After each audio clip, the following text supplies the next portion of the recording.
If we don't have a destination and we don't have something that we're standing for, we anywhere, we like leaves on a tree. We don't have anything that we can say no because I have this going. So these are the things that we're going to be covering over the next couple of days. Set goals for success. Set your inspiring goals. Fundamentals of goal setting. SMART goal setting. 4-step 90-day model of goal setting. Achieve your goals through your actions. Task identification. Take action. Tips to make your goal setting more powerful. Now, I seen some of you guys when you were joining the community, what you said you were struggling with. How many of y'all in your life right now, you feel like you've been procrastinating? Just press the number 1 in the chat. If you feel like there's some areas where you're like, man, I really been procrastinating, man. I'm having a problem with procrastination. Press the number 1 in the chat. We're going to deal with that a little bit today.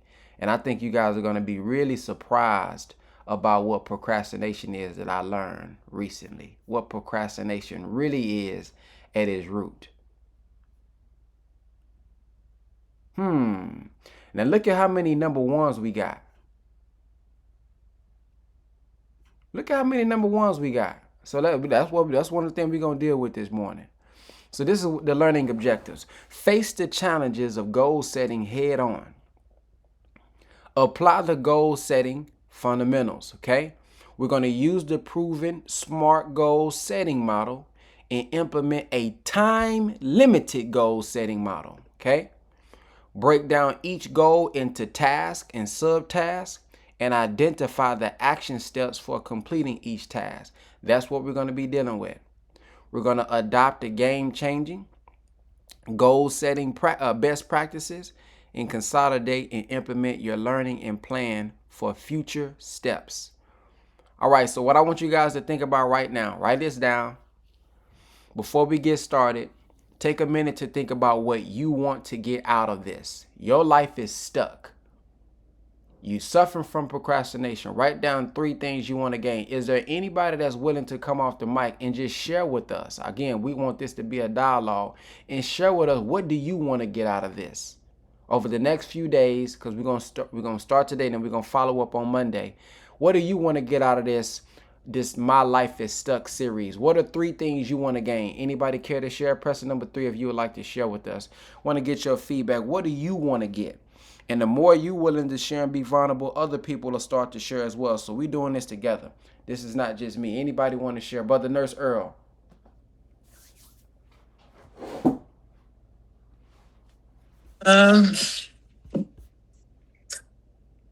Peace, Brother Ben. Peace.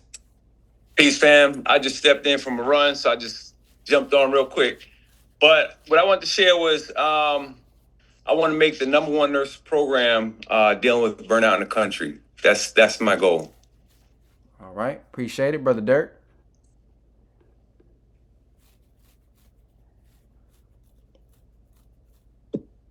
Peace and happy Friday, beautiful people. It's super early where I'm at in California.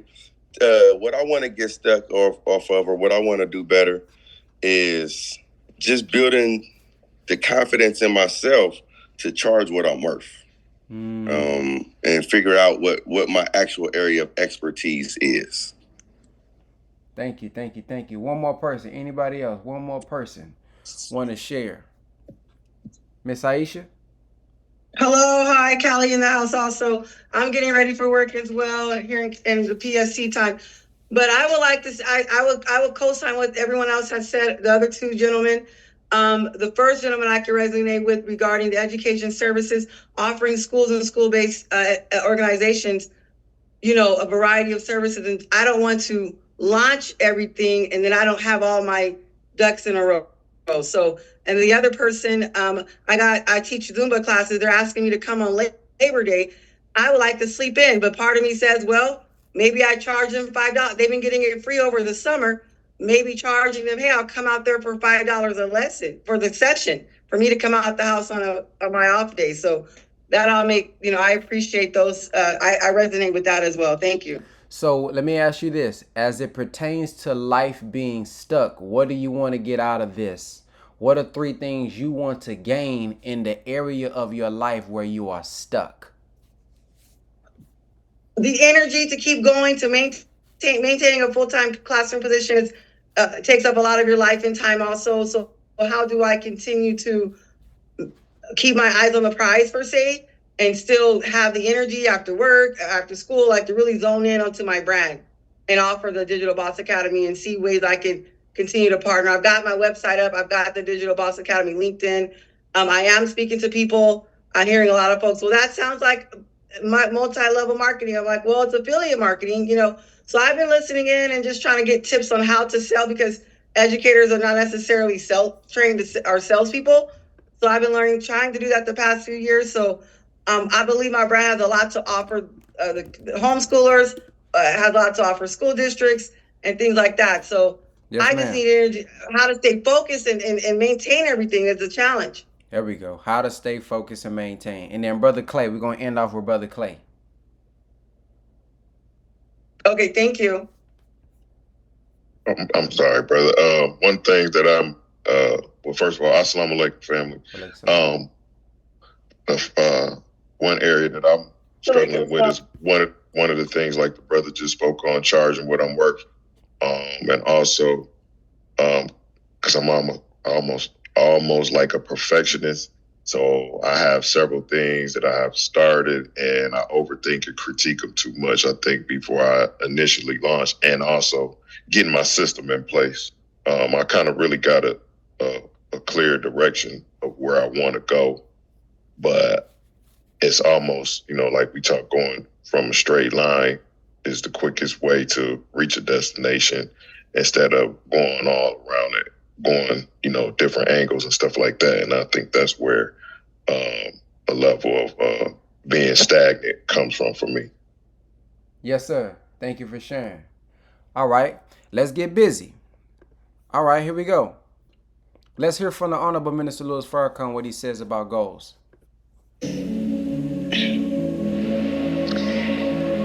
You don't have even a worthy goal to strive after.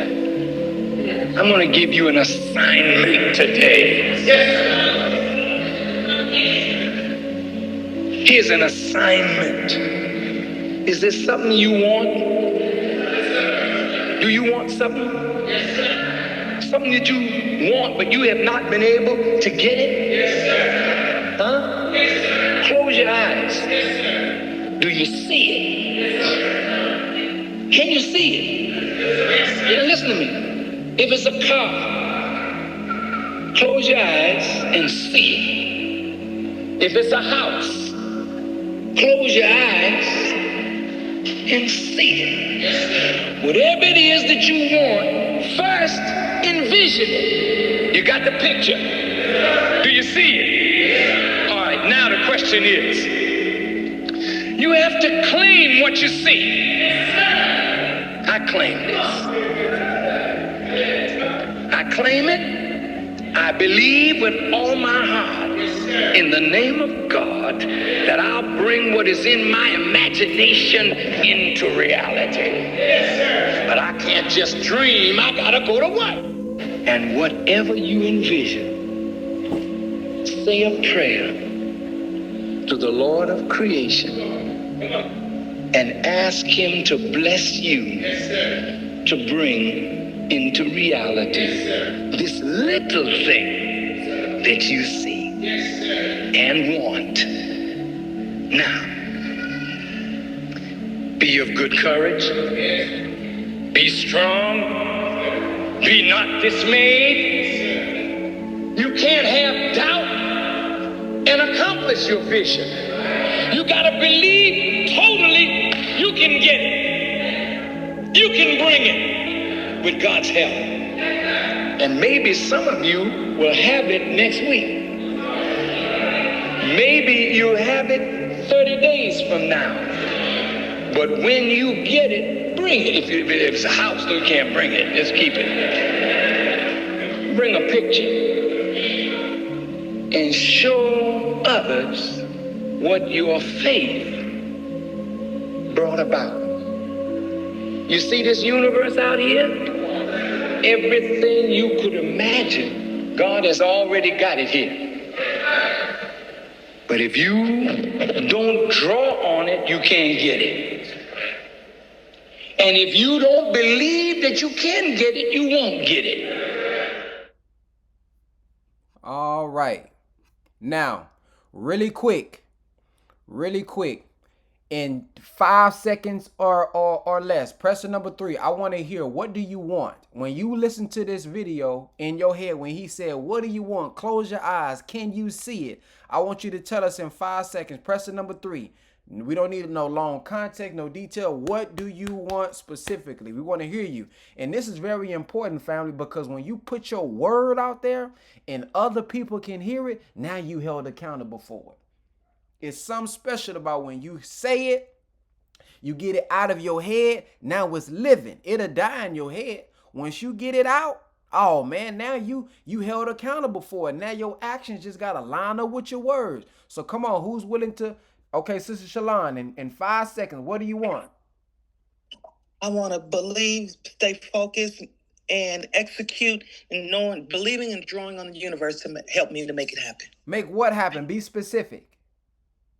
Make my ebook, make me sit down at that computer, as you said, get my ebook done and get it to the people. Get the ebook done. Ebook done and complete, ready to launch. AJ, what you want? Peace. What I want, we ain't asked for the filth to be put in our mind, but if we God's chosen people, it's time to get all the filth out of our mind. The kingdom is coming. Nah, that just sounds beautiful. That sounds like some beautiful word. What do you specifically want? What do you specifically want for yourself? Something measurable. I want to get one. No, not you, Brother Nurse Air. Brother AJ. Brother AJ gave us a nice Instagram quote. We want to know what Brother AJ specifically want for his life. Measurable. I want the kingdom of heaven on earth, and I want a lot of money. Okay, what is a lot of money? We need specific. What does AJ want? I want us to be able to tap into the frequency of abundance. We're not talking about us. What do you specifically, personally, not somebody else, not us, not we. What do I, AJ, want specifically? My life path is number 9. I live for humanity. I'm not hearing what Brother AJ wants specifically for his life. What does AJ want? Something measurable. Peace. What does peace look like? A world that I built that I can protect, and that I just live in it. And because nobody else hungry, they don't want to eat off my plate. What does that look like? That looks like, if it's not just me alone, but I'm a piece of the puzzle. But when the puzzle fixed, it's gonna be systems in place with so many people who could eat, because it's stuff like on the floor that's really like, we got this that just turned plastic into fuel. So it's like, we all are scientists in a way. Okay, let's pause. Let's pause. So here's what many of us will do. We will have something that's not measurable. I want you to say something that when you come on this call 30 days later, we'll be able to know that AJ reached it or he didn't reach it. See, peace. What does peace look like? Hey, I want me and my woman, me and my husband, whatever, to not have an argument for the next 2 weeks. Something measurable. Peace, we want the kingdom of heaven. That may look different for everybody. Hey, you say I want a lot of money. Hey, no, I want to make $10,000 per month. That's my goal. I want to reach $26,500 by September 8th. That's a specific goal. Give us something measurable. So if you come back, we'll be able to see he either did it or he didn't do it. Let's think about some area where you really need a breakthrough in your life and you want to set a specific goal, not these beautiful words. Give us something specific. I want to be able to make $1,000 at least a month without clocking into nobody's job. There we go. That's specific. All right. Let's go to Brother Dirt. I would like to have at least one paid speaking engagements per week at $5,000. Woo! Come on now. There we go. Brother Jamad.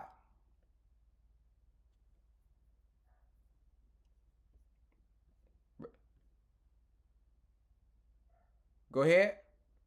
I want to be able to make at least $5,000 a month, like the brother said, without clocking in on somebody's job. And what is your why? Why do you want to make 5,000?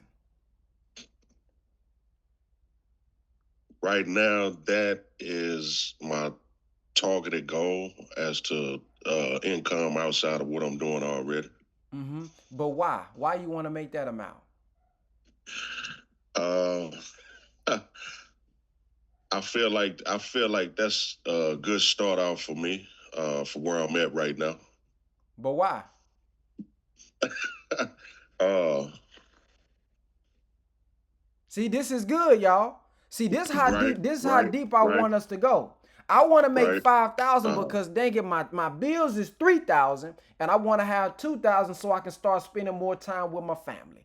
I want to do 5,000 because this is going to give me freedom to focus more on my self-improvement. I want to do 5,000 because I want to start investing for the next generation. See, we got to determine the why because when life gets hard, we got to remember the why. Well, damn, I got to remember why I'm doing this. So let's not just set these goals that sound good for the Zoom call. Let's connect it to something real.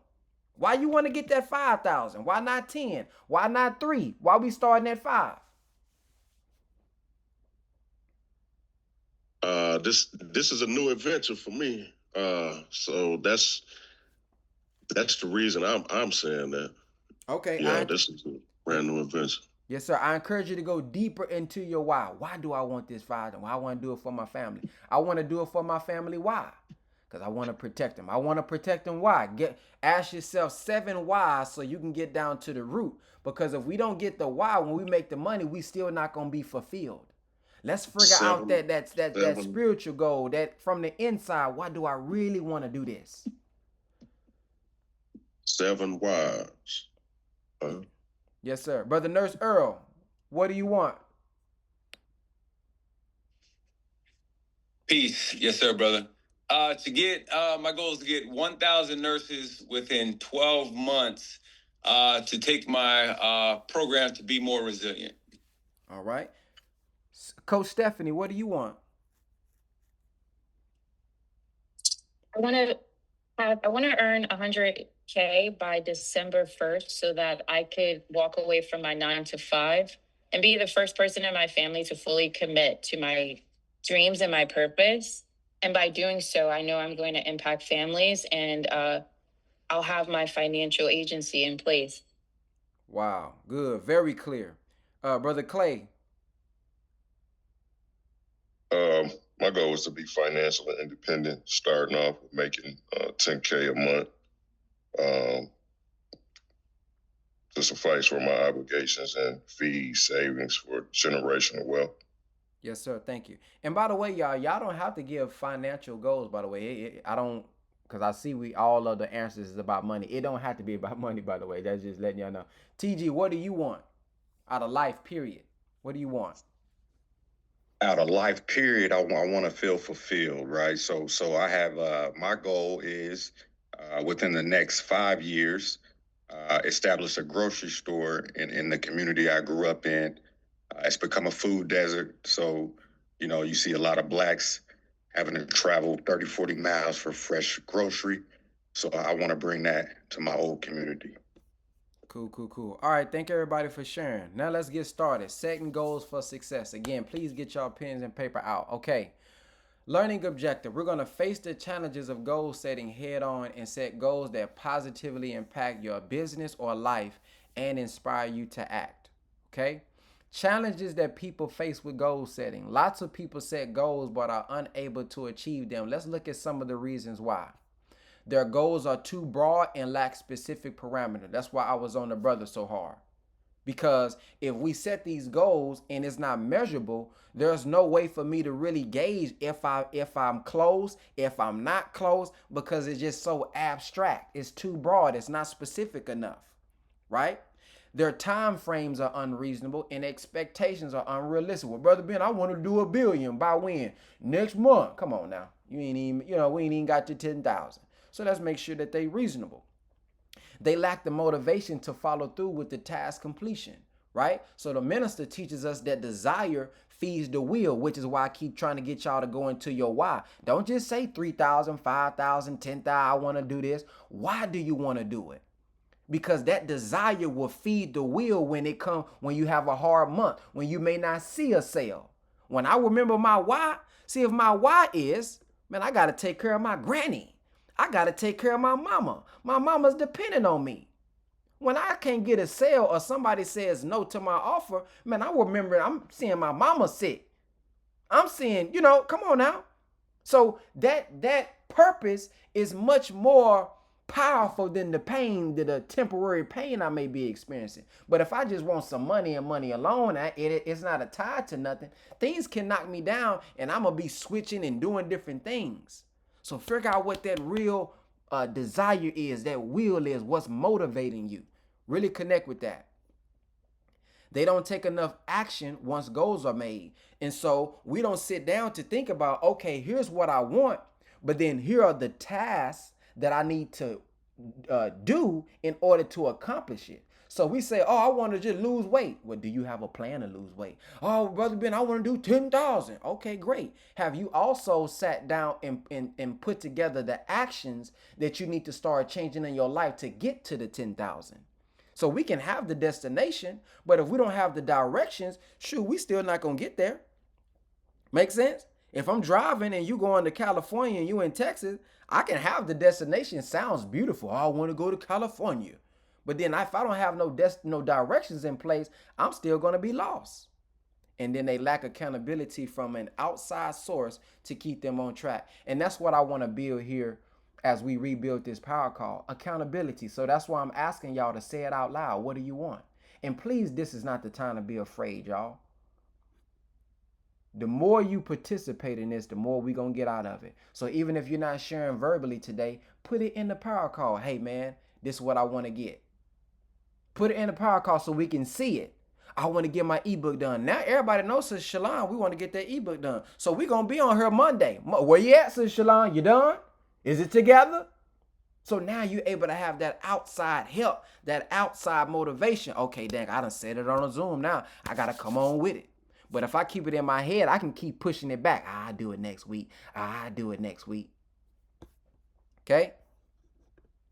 Your pyramid of achievement, the goals you set are part of a wider business life context.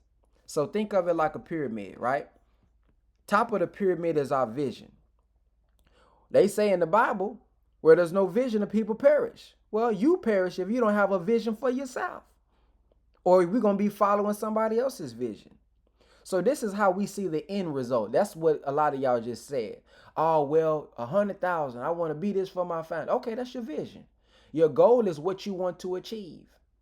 Your task, then, what you need to do to achieve the goal. And then your actions is specific steps that enable you to achieve your task. A vision must be organized into a hierarchy of goals that specify what you want to achieve and when. And when. That's important. A lot of us give ourselves no timeline, so that's why it's been years and we still haven't finished some things. Vision. This is just an example. I want to be the go-to person for blank. Well, my priority goal is I got to build an audience on social media. Okay, well, my task is I got to define an advertising strategy. I got to put my strategy together. Okay, my action step is set a budget for my Facebook ad. See that? So we make it practical. Here's my vision. Here's my goal. Here's the task. Here's the action I got to take. That's what it should look like when we're setting our goals. And do it one at a time so that you don't suffer from quote unquote over analysis paralysis because you think about everything you got to get done. Focus on one thing at a time. And we're going to help you with this during this series, okay? Prepare yourself for success. People program themselves to fail before they even tried. Don't let past experiences run your present and your future. Now, before I go into these next steps, how many of y'all feel like your past experiences is running your present and your future? Well, I done in your head, I done already tried that before. Things always go wrong. People always do me wrong. People always cross me. People always steal this. I'm always going to see, that's our past creeping up into our present, which makes us repeat in the future. Now, I recently was a part of this person development called Landmark, and I learned a lot there, and I want to share some of the things that I learned that's going to potentially help you all get stuck. So one of the things I learned is about a consideration. So what is a consideration? This is what they taught. A consideration is a thought, a belief, or story you carry from the past that shapes how you see yourself, others, or what's possible for you. I'm gonna say that again. A consideration is a thought, belief, or story you carry from the past, a past experience that took place. Now you telling this story over and over in your head that's shaping how you see yourself, others, and what's possible. For example, considerations are the doubts, the fears, and stories we carry from the past. They feel real, but they are only interpretations, not facts. Example, I failed before, so I'll probably fail again. I failed before, so I'll probably fail again. This person abused me, so I have to be careful because people will abuse me. Now, how many of y'all believe you know who you are? Man, this was powerful when I went through this with the thing. How many of y'all believe you really know who you are? Brother Ben, I just lost my husband and I promised him I'll be okay. I want to create an ebook along with making a page for taking care of living and taking care of someone with paralysis. May Allah be pleased with him. So what they showed us here, consider that who you think you are is only who you had to become to survive what you went through. I'm going to let you sit with that for a little bit. Consider that maybe the person who you're looking at in the mirror who you think you are is only the person who you had to become to survive what happened. So if you was molested, if you was abused, if you was made fun of, I want you to really dig in. I want to take our time with this slide. Who did you have to become in your mind? What characteristic did you have to develop? What persona, what energy did you start to have to be able to survive the environment you were in that made you afraid, that made you insecure? Come on now, just think on it, ponder on it.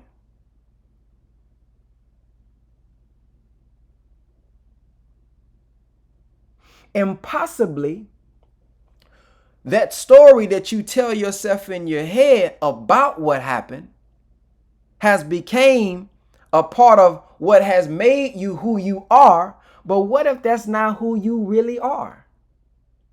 That's just your character or your avatar that you have created in order for you to survive.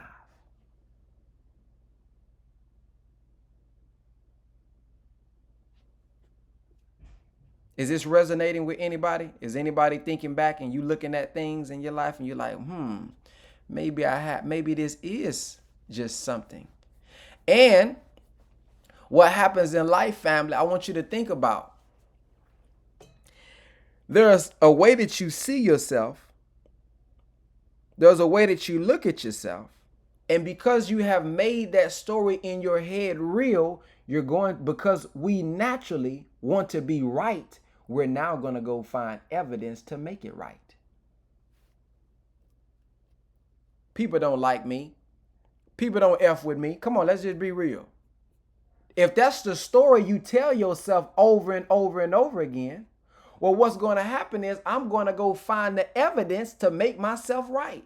So even if I'm going to create the situation to validate what I'm telling and feeling about myself.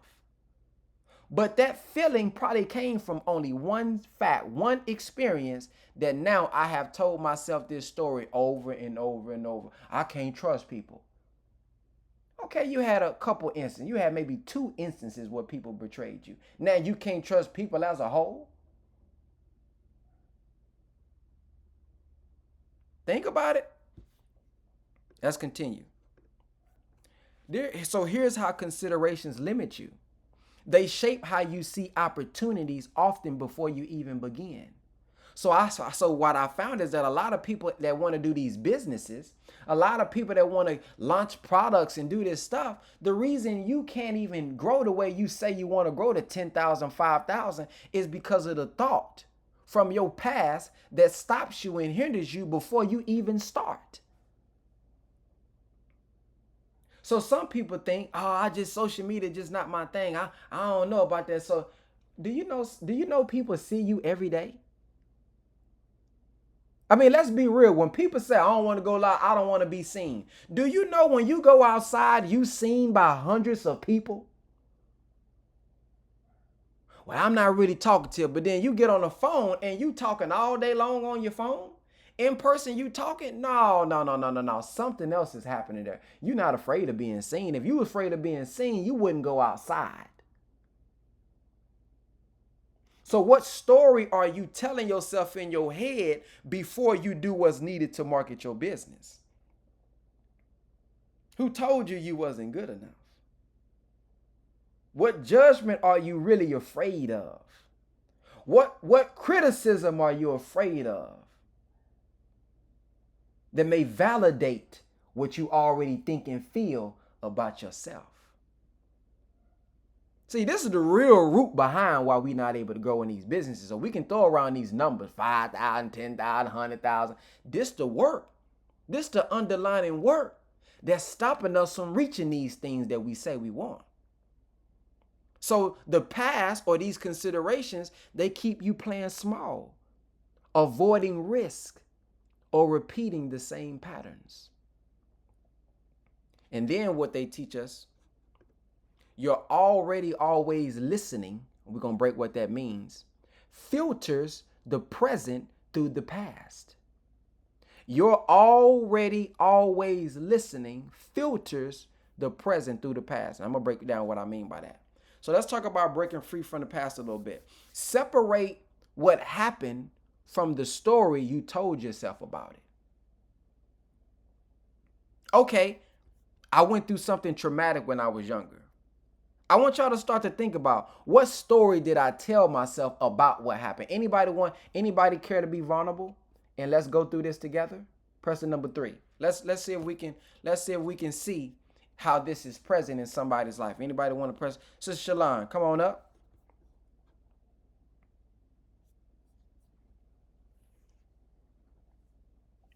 Okay, yes, sir. Okay, so let's dig in.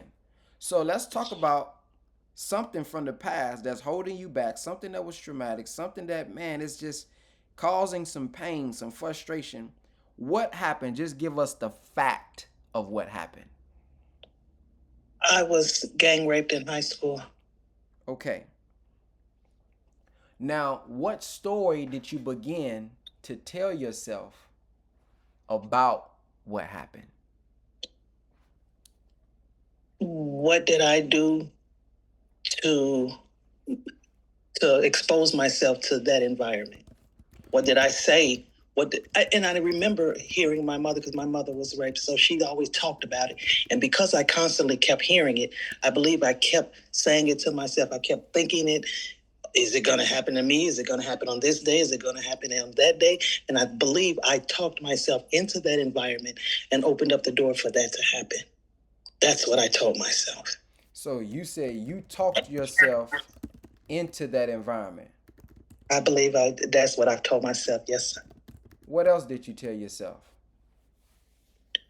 What story? What other stories and things did you say about what happened? That had I had my mother and father around to protect me or to give me any type of guidance, then I would have prepared myself mentally to not put myself in that environment. If your parents would have gave you guidance, yes, you wouldn't have been in that situation? Yes, sir. Is your parents still alive? Yes. All right. What else did you tell yourself about that situation? Oh, jeez. I told myself this only because it was said to me that I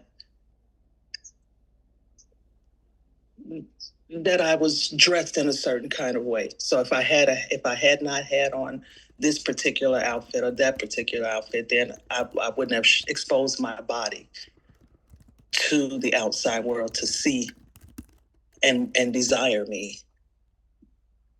Mm-hmm. Yeah. Anything else? As sad as it sounds, maybe I don't even want to say that. I was getting ready to say maybe I deserved it, but that sounds ridiculous because no, I don't want to put that out there. But did you tell yourself that? Yeah. Hmm. Yeah. All right. So let's deal with this. Something happened by men who did what they did. Did you ask them to do that? Absolutely not. All right. So you said what the thought is, what did I do to expose myself to that environment? So you place the blame on yourself. Yes. Now, when you did, as life went on, is there any other areas in your life that was out of your control, but you placed the blame on yourself?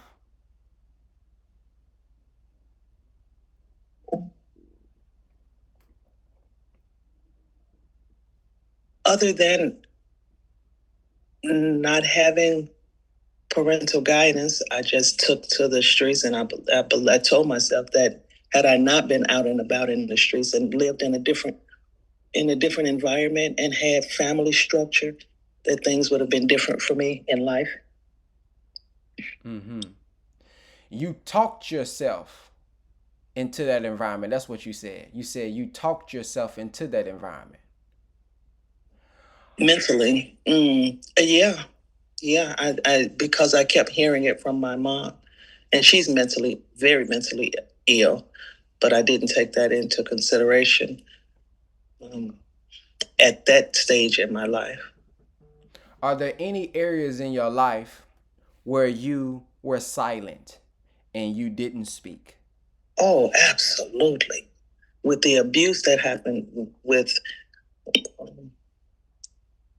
the mental, verbal abuse that happened, I believe I allowed it to happen. I didn't speak up for myself at all. I was so very silent when I knew that when things were said to me that were out of order, out of pocket, I should have responded at that time and voiced my opinion of how I felt and how that should not have been said to me, and that's not me. But I didn't. I kept quiet. And you kept quiet, why? Because I didn't want more backlash. I didn't want to keep hearing negative things and feeling the way that I was feeling. So I just shut up and let it be said. How long have you wanted to, before Coach Khan even, how long did you want to write an ebook to help other women? Oh, before Coach. Oh, geez.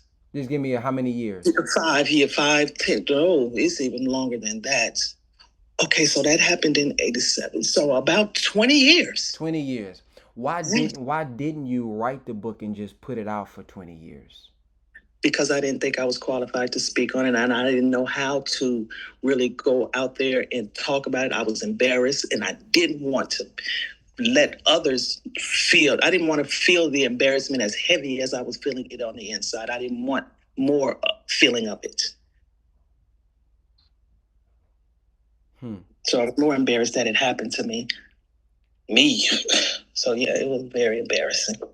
Now I'm going to challenge you on something. You said if my parents would have gave me guidance, you wouldn't have been in that situation. Okay? That is the story that you've been telling yourself. What thoughts did that produce about your parents? That story that you told yourself about the fact that happened, and you said, well, if my parents would have given me guidance, I wouldn't be in that situation. What feelings and thoughts developed about your parents due to that situation?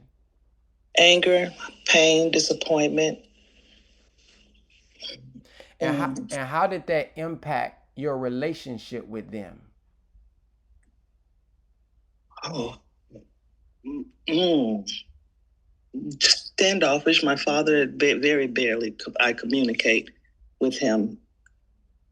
My mother, because she's mentally ill, I didn't go so hard with my feelings towards her, but I was still so very mad at her. But I understood how her parents left her to fend for herself at such. She was 15 when she had me. So I was angry, like, what happened? Why did you all leave her? Why was she so exposed to have that to happen to her, where she ended up pregnant? So but because she had a nervous breakdown after that, I wasn't too heavy on her. But it's still upset at the fact that why me? Why don't I have my mother? So I was pissed at some points, because it's like, why don't I have her? Why does everybody else talk about mom and have mom, and I don't have one to talk about at all, ever in my life, ever? So I'm pissed at that. I'm angry, I'm hurt, and very disappointed. Good. So this is what I learned while there. That story that you told in your head about your parents here's the question. Now, what happened was you were taken advantage of. The story that was in your head, your parents had nothing to do necessarily with what they did. They didn't instruct them. That was their ignorance. That was their wrong. But for many years, the blame and the frustration has gone to the parents if they would have given you guidance. That is a story that has been created in the mind that has costed you relationship, probably love, and in your mind there's probably been a little blame on them.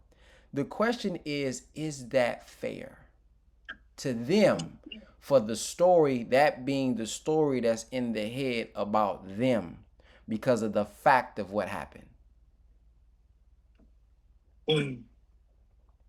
Is it truly mom's fault that these people did something that they knew they were not supposed to do? Whether if I had a mom or dad or not.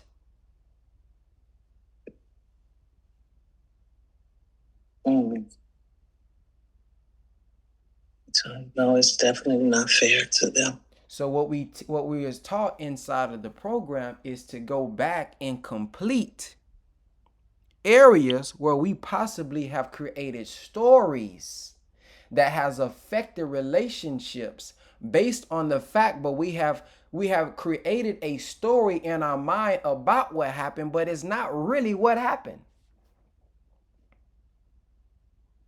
And so when I tell, and then also when you tell yourself that you deserved it, I deserved this. What thought does that produce about yourself? When you say in that instance, I deserve this. What thought are you saying? What feeling do you feel about yourself when you say something like that? Disgusting. Is there a sense of unworthiness? Yes.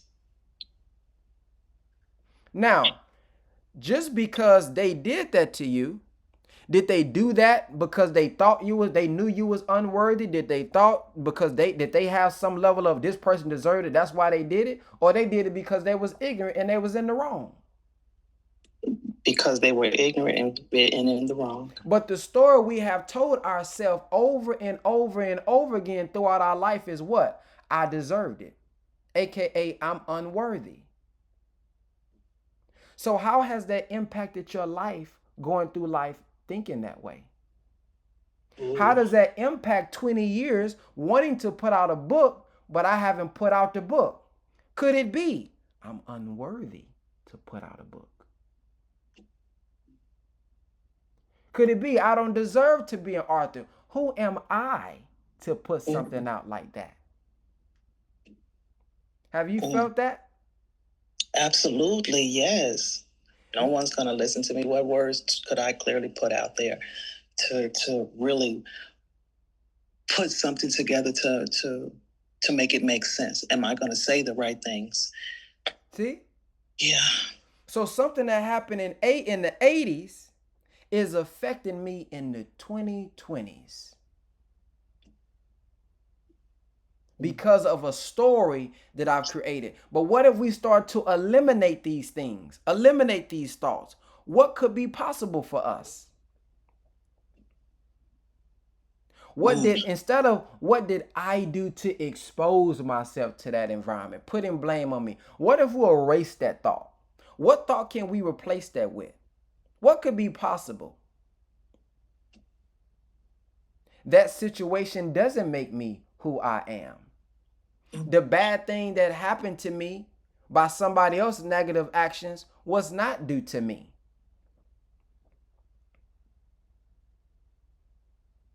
If I erased from my mind, I talked myself into this environment.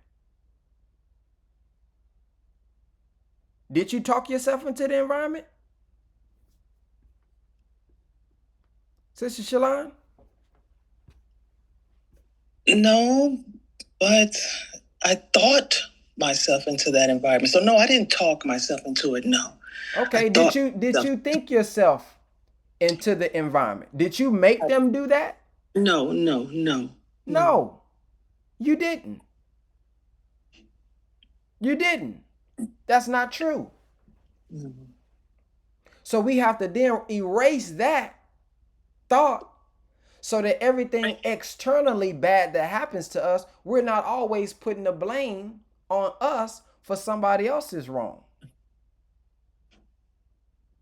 My parents, if they would have gave me guidance, I don't know if that's fair to blame them for it. Possibly would have helped if you was in a different environment, but they can't control the other person. So then we may have to do some completing of what we've been thinking about my dad, thinking about my mom, due to something that they had no control over. And when I start to complete my past and complete these thoughts and apologize and write these letters and things, we'll get into that. Then it creates space for a new future. It creates space for new possibilities in the future when I can complete these thoughts from my past. Does that make sense?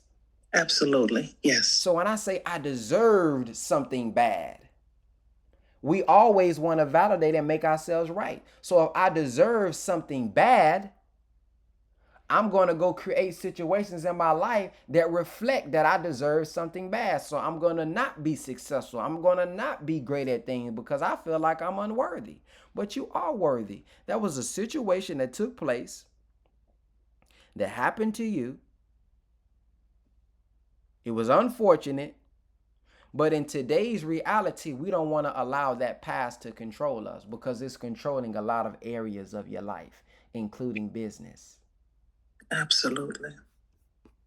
So thank you for sharing that.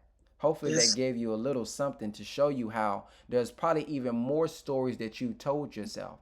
And I want you to think about who you had to become in that environment. Who did you have to become in that environment, Sister Shalon?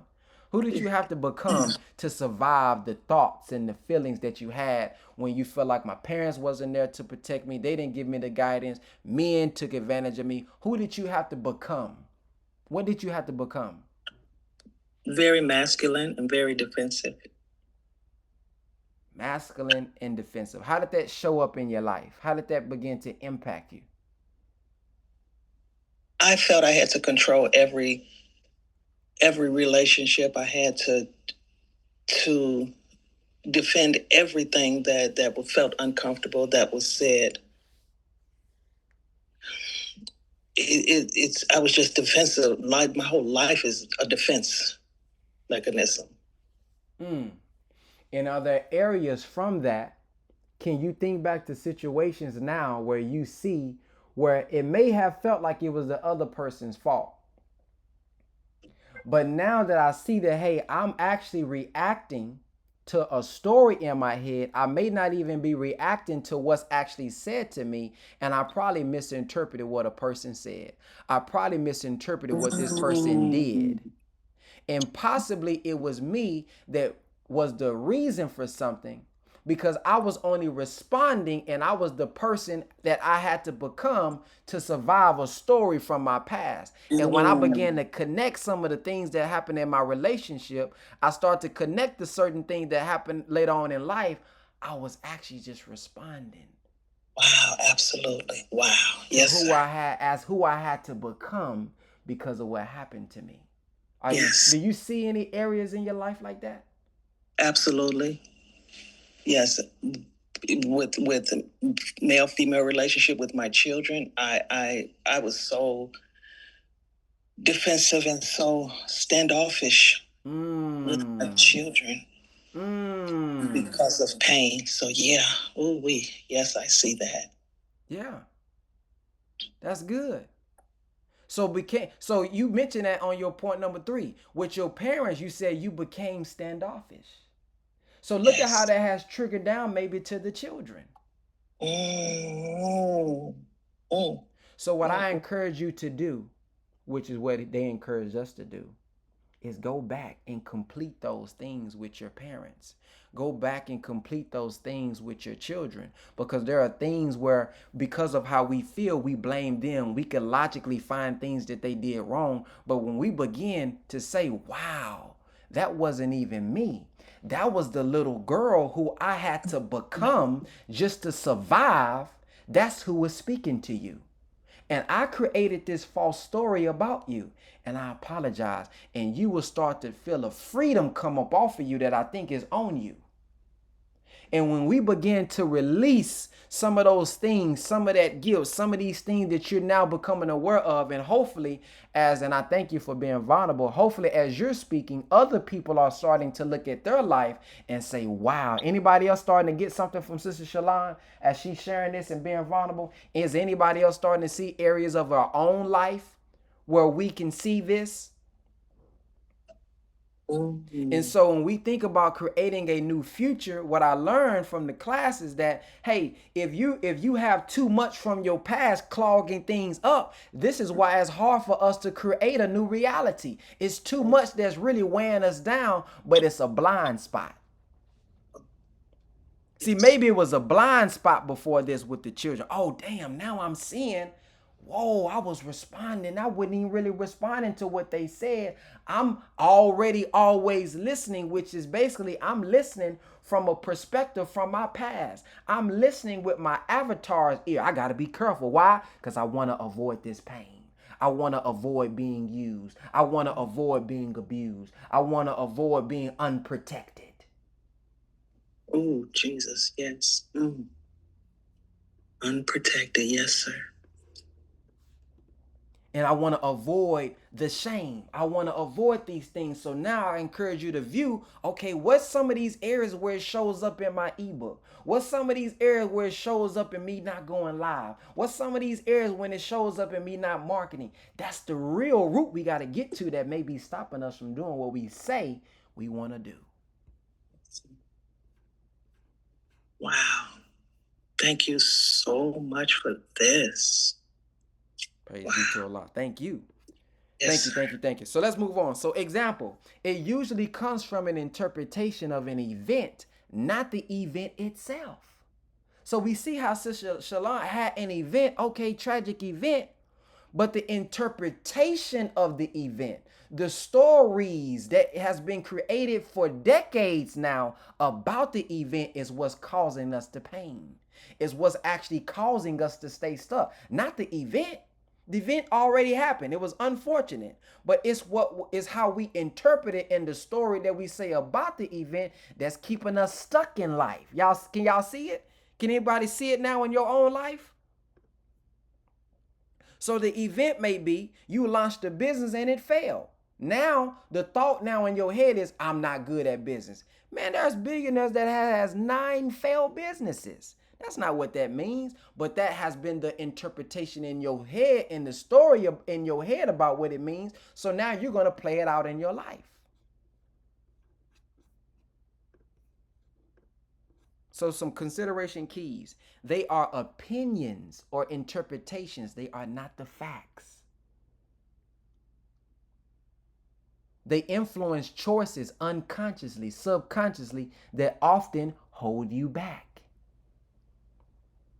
They can't stop you before you even try. They can stop you before you even try. I can't. I'm not ready. I'll fail. Where is that coming from? Where's that thought coming from? We got to locate it. So when you distinguish a consideration from reality, you gain freedom to act powerfully. So hopefully after today, when y'all start to experience life, you'll start to see, whoa, nope, that's a consideration. Give me another example, Brother Ben. When you got a business and you want to call somebody, oh, no, that person's going to say no. How do you know? That's not reality. It don't even exist what you're telling yourself. But what that feeling is something from your past dealing with rejection. Somebody told you no. So that's stopping you from doing what you need to do to grow your business in today's time because you're considering, meaning you're thinking about a past fear, a past event that doesn't even exist anymore.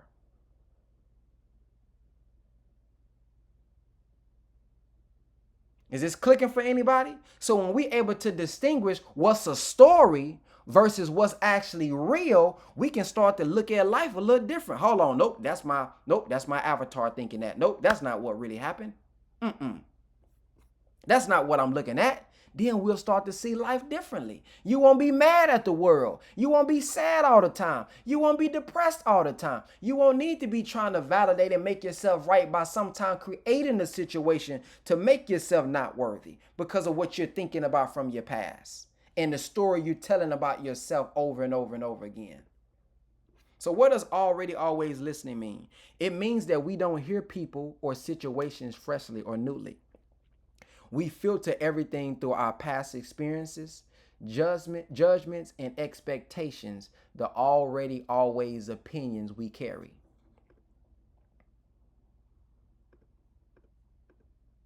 So here's an example. Preset filters. Before anyone even speaks, we already have a story about them. They never listen. They smarter than me. That colors what we hear. They abusive. They're going to try to use me, right? Because of something that happened years ago. So you're not neutral. We think we're listening objectively, but really we're hearing our own interpretations playing back. And self-fulfilling. Because we're listening through the past, we often only notice what confirms our old story and miss new possibilities. That's a big one. That's a big one. So what we're listening, I hear you, but I'm listening from my past experiences and I'm only listening to filter and confirm the story in my head. Uh-oh. Is that hitting anybody? Definitely. An example, your boss says, can we talk? If you already always listening and your already always listening ear says, I'm not valued here, I'm not worthy, you will hear it as criticism or bad news. But if your already always listening is my boss wants me to grow, you will hear it as support. Same words, completely different reality because of the filter. Does that make sense? Woo! So the person said the same thing, but based on how you filtering it and what you're thinking already about what you're hearing, you're not really hearing that person. It gives you a different feeling and it gives you a different meaning. So this is why we got to really connect with self, our past. And that's why I said, who do you think you are? Because who you think you are may be the person who you had to become to survive that thing that happened to you. So if you listening from that ear, you may miss out on future possibilities. You may miss out on present possibilities. Because you're listening from that broke woman, that broke little girl, that broke boy, that unprotected girl, that unprotected boy, that scared and afraid boy, that scared and afraid girl. So that passion, that anger, that aggression sometimes is the protection mechanism. Some of us not really, we really don't want to be angry people. But I had to become this for security purposes when I was younger to keep people away. Now it's affecting me in my adulthood. I had to be distant to keep people away because I felt unprotected, but now it's affecting my marriage. I had to be closed off into myself to feel protected, to feel safe. Now that doesn't work as an adult. So it's hard for me to face these confrontations and these things because when I was younger, I was scared of it. Because if I spoke up, it may lead to a negative consequence. Now me not speaking up is leading to negative consequences just in another way in my adulthood. Come on, man. I would get abused if I said something back then. So now I'm an adult. I got breasts. I got a mustache as a man, but I'm really that little boy and I'm operating as him in a grown person's body. And it's affecting me. It's impacting me in a negative way.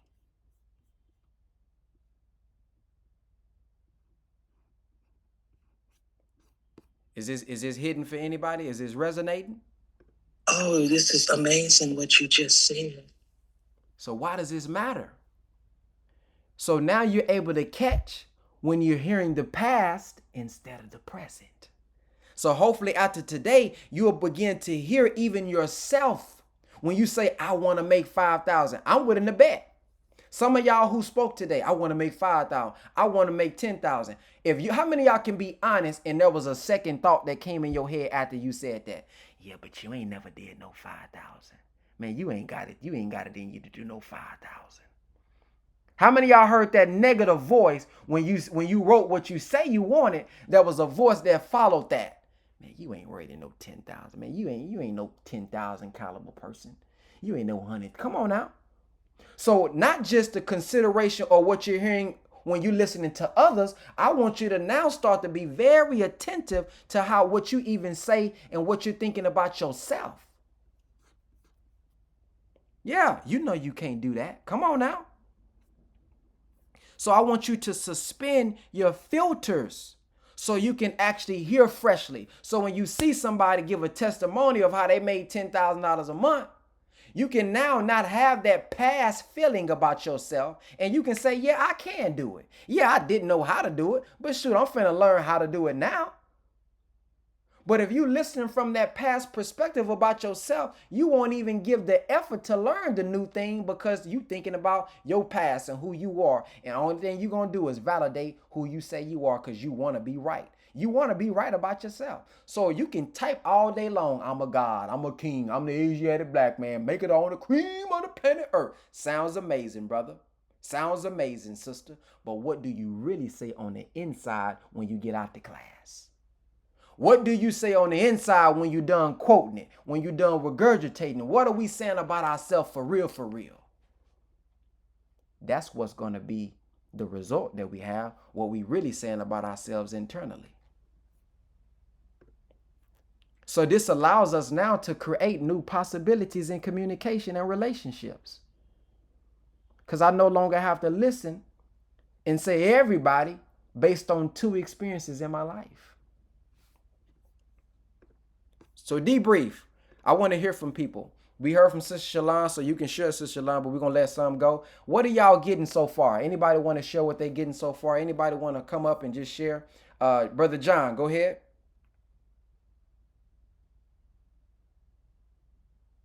Can you hear me?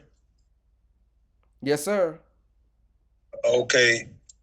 So, man, I've gotten, so much from this. If you allow me, man, I'm just getting home. So I missed some opportunities based on what you're speaking on right now. I missed some moments, man. Based on a fear that I've developed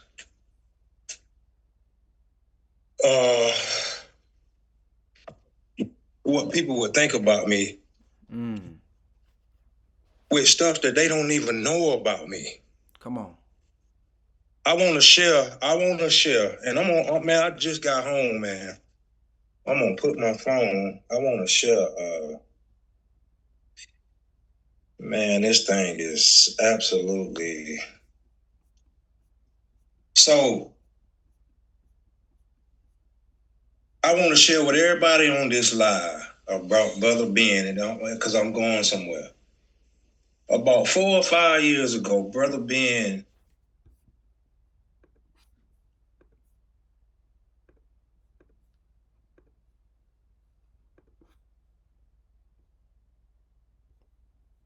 Is he paused for anybody else? Yes, sir. Can you hear me? Okay, yeah, we can hear you now. So Brother Ben helped me about 4 or 5 years ago. They raised some money for me based on I had a product.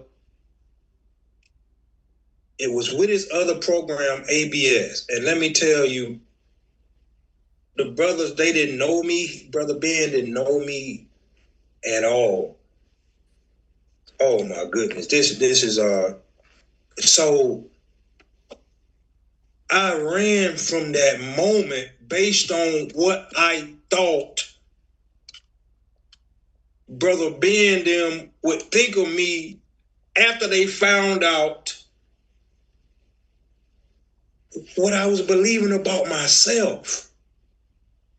What happened to me in my past, how my past affected the decisions that I made as an adult, being molested at the age of 10, and then as an adult making some decisions based on that. Because a lot of the adult decisions that I made was based on trying to validate my manhood from being molested. And so what happened, and I'm about to be butt naked. I'm about to be wide open. Because that's what this was about. This is not coincidence. This really is about freedom. That's right. And I'm just gonna be vulnerable. I'm just gonna be naked. This is not coincidence. And so I lost my identity as a boy when I got violated. So I shut down. And so I'm listening to the sister. Man, I shut down over. It's been over 30-something years. I failed as a father. I failed as a friend. I failed based on the protection that I had to create for myself to survive. Because I couldn't tell it. But all those defense mechanisms that I developed hurt me as an adult. That's right. So now I have no friends. I missed the moment when Brother Ben and the other brother, I missed the moment when they were about to take me to the other side of the fence. I missed the moment based on what if Brother Ben and them find out about my background? They gonna reject me like the churches. That every time I go to a church, they love on me. Oh, we like you. But then when they find out the background, when they find out the history, oh, we can't be involved with him. We want your ideas. That vegan thing, you want that health thing, give us that. But we don't need you around us.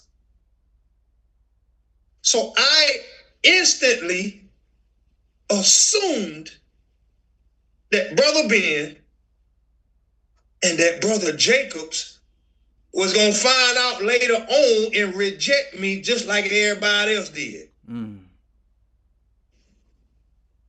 I was afraid for Brother Ben them to find out I had them been in some trouble based on the molestation from a kid, based on trying to validate myself as a man. So now I got caught up in some stuff when I was 30, doing what everybody else was doing. And I'm still having to deal with that as an adult.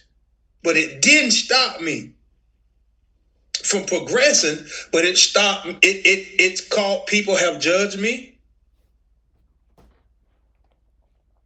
I've tried to get roles in plays and movies.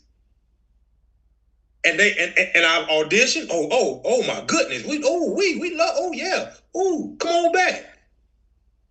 And somebody that may be a little envious and a little jealous, you know what they do?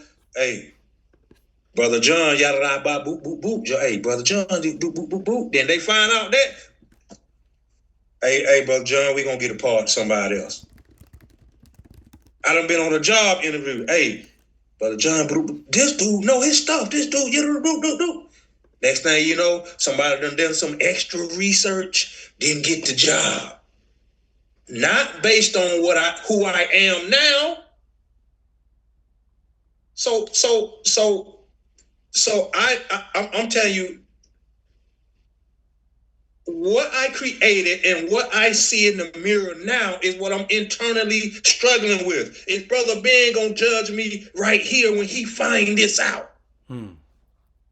Pastor Bubba did. I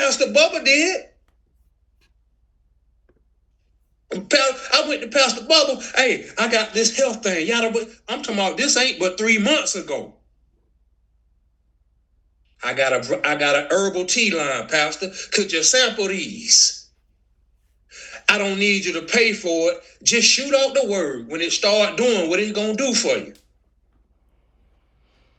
I had a sit down with Pastor Bubba. I ain't gonna say his name. I had a sit down with Pastor Bubba. And I got vulnerable and butt naked with him. I never heard from Pastor Bubba again.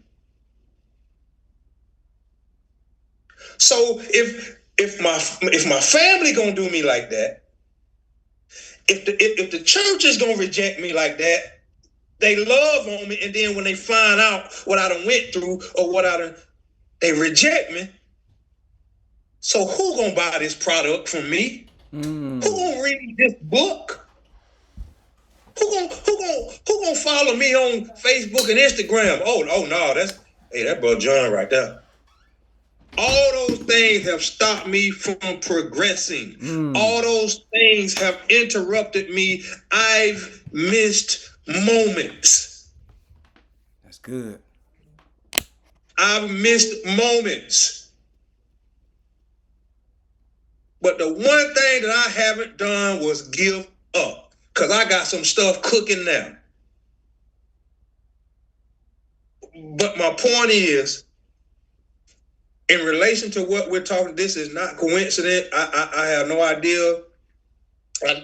I'm not trying to figure it out. But things happen when they're supposed to happen. And I need this. I need this to be freed so that I can get to my purpose. That's right. I'm afraid to help people heal and live based on what I'm assuming they're going to find out. They might not want to know nothing else about me. Just that I got them OTs. But I'm the one stopping me from putting it out there based on what I think that they gonna think of me. And I created that based on what the sister was saying. I didn't ask that person to violate me. I didn't ask them to put their hands on me. I didn't ask for that. But I blame myself for that. And then I created this cocoon. I retreated.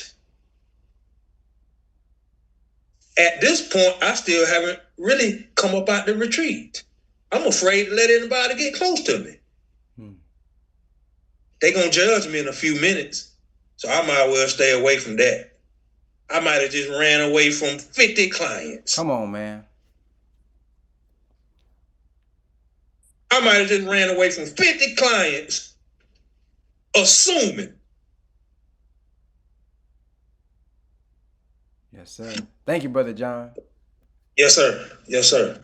Praise be. So are y'all starting to see how these things keep us stuck? Are y'all getting it now? I know y'all thought we were gonna come talk about goals and business and all this, but these are the things that's keeping us stuck. Anybody else want to share what they got? Anybody else want to share briefly what they got so far? Anybody want to debrief and share what they got so far? Person number 3. Let's go to Brother AJ. Wow, bro, I feel like I'm about to faint off of this, man.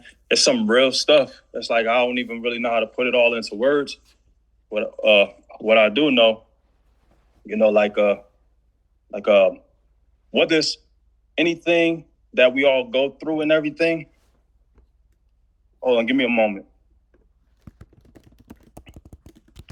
Yeah, you know, so I feel like for me, it's been just all the pain of all the things, all the trauma of the experience that we could think of. But the thing about it that I'm starting to realize is that, you know, like, I gotta kind of be like, yo, I gotta keep pushing.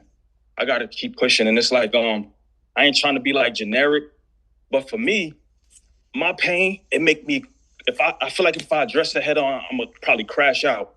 So I feel like I just be like, yo, bump who I was, what I went through. It's a whole new life for me. And you know what I'm saying? If I get crucified for who I'm about to become or whatever, it is what it is. You feel me?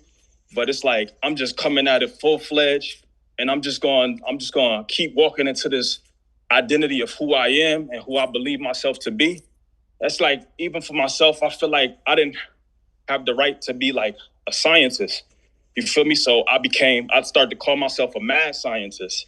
You know what I'm saying? And it's like, and that's kind of my energy of like, you know, whether it's from being bullied or anything that goes on, molestation, all of that, it all goes, and it just make you, I feel like all of these things in life have just made me like a very like a hairpin trigger kind of person. And it made me, but it feel like it's designed for my mission. It feel like that's who I'm supposed to be. It feel like I'm supposed to be like kind of in a laboratory somewhere, just making things that kind of help humanity. But I don't really get to smile until everybody else is smiling. I feel like I'm supposed to just be locked in a lab, just making something that changed the world. That's kind of how I feel. And I don't know if I sound really guarded, but that's just who I am, and that's who I've become. And it made me just want to do the work. That's all I care about, because if it's not the work, then it's like I feel like then other than that, then it's not gonna be a pretty sight. So I feel like I just be like, let me just lock in and do what I gotta do. I hear you keep hearing the word, keep saying the word guarded. Is there an event several that took place that you felt that you have to become this way to survive? Yeah, several, but the one I feel most comfortable kind of like going in, and what I will say, because life evolves, things change. You know what I'm saying? Like, you know, things change, and so it's like I just try to walk with love in my heart. But what I will say, I just dropped this one. Like, severe bullying was a big one for me too. Just growing up in an urban environment, how that kind of played out into my life and everything. I feel like that severe bullying was a big one, because what it ended up doing, it was like, it wasn't just like, these kids wasn't just like just mean. These kids was bringing guns to school. I had gang culture in my school, and my great granddad, God rest him, he used to call me professor. You know, so I was so animated as a kid, like I was that, like, just that happy-go-lucky guy, and I feel like my environment kind of whipped that out of me. And it's like like we were saying earlier, to how it was like pretty much like you that grown man, but you still that little boy in the body. I literally got a 45-year-old version of myself in my head at all times. He don't exist, but he guide me. And it's just deep. So yeah, that's kind of the thing. And I'm just gonna keep doing the work. I'm not really concerned. Like, and I'm so grateful to all of y'all for just being y'all truth, and for being strong. And I'm gonna just carry that strength and keep walking through the fire of my life. And it's so my thing is, I don't get, like, this is me. like I get strong by the tomorrow that I create. So it's like I get stronger by like I heard a long time ago. Oh, and I want to say, Brother Ben, well, I said this first. I heard a long time ago, it was each good, Brother Ben said, each good thing you do, or from the most honorable Elijah Muhammad, the good things you do, it gets some of those sins up off you. Every good deed you do, it's like you're creating a new reality. You get some of them sins up off you. So I just want to just keep making good things. I don't never want all of that fame and all of that bullshit. I got what I want. I just want to feel a better world. I'm a musician, a pianist, an artist, all of this. I feel like it's gonna come out in different ways. But yeah, I'll wrap it up. Yes, sir. Thank you. Thank you. Sister Lily Bell, how has this resonated with you personally? I see you got your hand up. Sister Lily Bell, going once, going twice. Okay, Coach Stephanie. Hey, so today is my first day on here, and I just want to say that they've surpassed my expectations because I'm at work, but I had to put my earbuds on because I was like, I can't not miss what you're putting down. And I just want you to know that this resonated with me because I've been doing a lot of healing for these last few years, and I've been trying to process what it is that I'm running from. And one of my friends, she said something to me like a while ago about how I quit everything I start. And I realized recently, because of my mentor, she said to me, Steph, you got to learn how to keep the promises to yourself. And so it made me like really dive deep because I was like, okay, what does that mean? And so, I was reading and I realized that I was lacking a form of self-control. And so I started to look at my health. I started to look at the way my finances, my mindset, the people around me. And then I started going to therapy because I was just like, I was overwhelmed by what I was trying to process on my own. But today was like such divine alignment because I feel like I understand what I was running from, but I also understand that the story I've been telling myself is that I didn't feel worthy. I think like a part of me, I think when I actually applied to join, I put down that I was afraid of success because that was the question. What are you afraid of? And it was success. It was never failure. It was always that success meant that it would be more people there that I wouldn't trust or that I wouldn't know who's around me or that like I'm comfortable where I am because everyone's here. Everyone's suffering. Everyone's doing this. But that affected my relationship with money. It affected my relationship with friends. And I've settled in places where I knew I was the big fish in the little pond.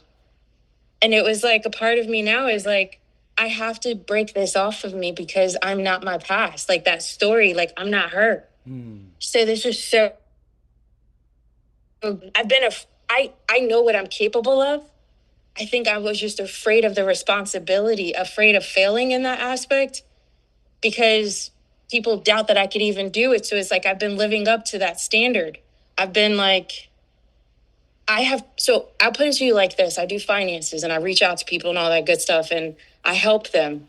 But what's so interesting is that I grew up believing I was not good with money because that was the house that I grew up in, the language my father taught me. And so when I got married, my husband is great with money and it became like I felt like a liability to him. And I felt like I was the spender and he's upset that he's trying to save for us and invest for us. And so I got into finances because I wanted to fix that weak arm. And now that I'm here, a part of me still judges myself when I go to help people because I feel like, how can I manage assets for someone when I myself am still learning? So then I question my own abilities when in fact I've done hard things my whole life.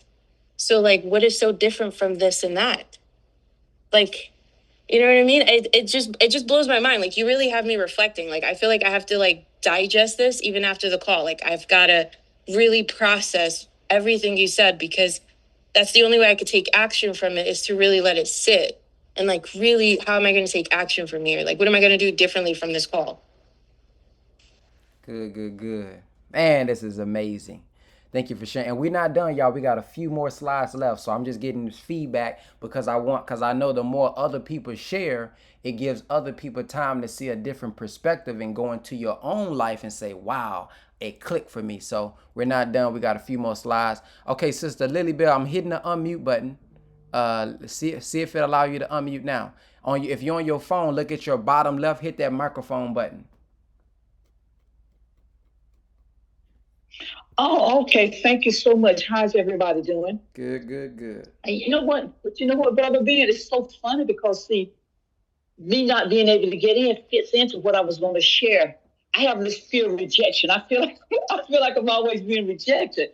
And I'm thinking, now, wait a minute. I'm trying to, talk about this. And then I feel like, and see, that's my thing. I have this fear of rejection. I mean, I went through the abuse and different things. But when I was a little girl, my mother, she didn't know how to show affection, but she showed us she loved us, but I didn't realize that until I became a grown woman. But when I was little, I went to my mother, I was about 4 years old. I wanted to hug my mother. And she said, "Oh, get on away from here, girl." In my mind, I heard her say that she didn't want me, she didn't love me. Of course, I realized later on that she didn't know how to deal with that. But see, in my mind, all my life now, no matter what I do, it's never good enough because if my own mother rejects me, who can want me or love me? And the funny thing is, my life has been conflicted because I'm a people magnet. I don't care where I go. People flock to me. They seek my attention. They seek my advice. And no matter what I do, or how often people request me to do it, Brother Ben and the rest of you, some way it has nothing to do with me. If they come and ask me, well, come and speak to this audience, it's never because of me. In my mind, it's always some other reason. So that's why I haven't done anything with what I have. Because who wants to hear that? If my own mother doesn't want me, who does? And thank you for letting me share, and I yield. Wow. That's powerful. Man, that's powerful. For me, I'll share a little bit about myself. A lot of you guys know I was born in prison.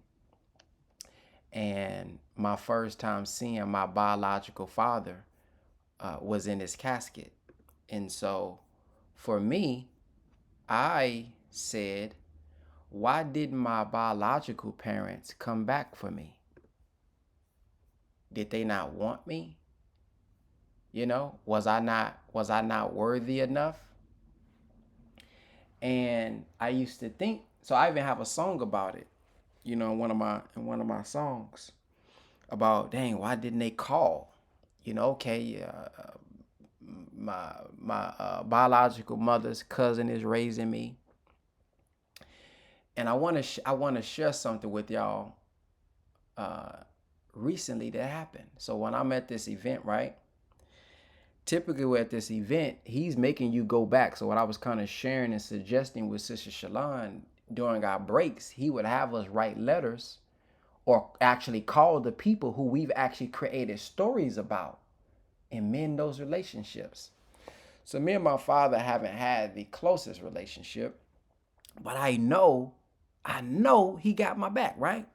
I know he got my back. I mean, he always brag about me, talk about me. But I want to show y'all how powerful these considerations and these stories in your head is. So when I was younger, him and my mom used to get into it all the time. They used to cuss each other out, black folk, And so she would say things that he knew would hurt him, and then he would say things that, he knew would hurt her. But what he didn't realize, there was some things that was said that he knew would affect her, but also it affected me, right? Now, I'm not a crier. I don't know if many of y'all know me. I'm not really a crier. I used to say I don't have tear ducts. And so during this forum, right, when they're asking what area of your life, and I'm talking about business, right? So I noticed that I'm keeping this surface level. I'm talking about things that's difficult in my life that I'm complaining about, but it's like stuff that's tough, But if I'm being real, it was stuff that I knew it was easier for me to deal with. Now, watch this, y'all. I didn't know there was going to be a whole section about your parents and about your upbringing. So when it got to the parents and we got to these considerations and then the stories that you possibly have made up about them, check what happened. So I can remember vividly a pain point, right? So I'm seeing everybody come up crying. Everybody, man, they emotional about what they say. I'm like, man, what they crying for? Man, I wish I can cry. Whoa, when we got to that parent part. So I didn't realize, y'all, that this was weighing on me so much. So what I realized, and he made me think about it, we thinking about the situation. There was a situation I can remember vividly. Pop Warner, we was in Florida. They got into it. And he said, I'm not his daddy. Now, let me give you guys the context. I'm born in prison. So my biological mother's cousin is who's raising me and her husband, which is my dad, and she my mom. You know, that's who raised me. That's, you know, I never knew my biological mother really at all, nor my biological father. So in my mind, that hurt me since I was younger. So like what the brother just said, or the sister just said, Sister Lily, no matter what I did, no matter what I do, no matter how great and how many people I reach, it's never good enough. It's not good enough. So when I say all praise is due to Allah, I mean that. When they're, oh, brother, you so humble. I guess it's a gift and a curse. Well, I ain't gonna say it's a curse. It's a gift, I guess. It helps me be humble. But really, I'm like, they don't really love me. And what I found is I began to make myself right in situations. Because my thought process was, all the people that get close to me, if something happens, they'll leave. They'll expose that they don't like me. They don't love me. Something. That's my thought process. So I used to say, I can say it on live. Oh, I love you, brother Ben. Oh, y'all don't know me. Y'all don't love me. I do one thing wrong. Y'all leave. I used to say that on my lives. But now I located where that's coming from, why I'm thinking that way, why I'm saying that, right? So when I'm going outside to apologize, or well, to talk to him about, my feelings of the past, y'all, man, I started choking up. I started crying. I'm like, yo, what the heck is going on? So while I'm thinking my problem is business, relationships, and all this, no, it's much deeper than that. So as I'm telling him about, what I felt about those situations, I'm starting to tear up. I'm starting to cry a little bit, because although I, as an adult, know, man, I know he'll do whatever for me.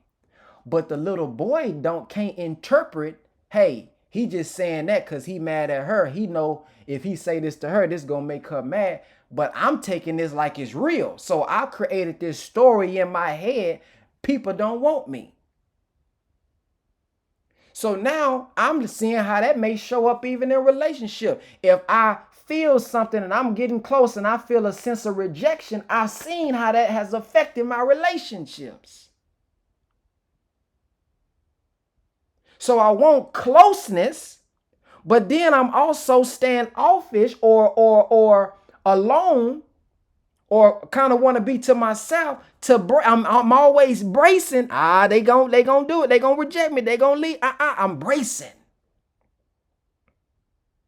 Then I'm seeing how if there's an argument in the house, my safe space was the room. Put the pillow over my head. I'm not hearing the arguing.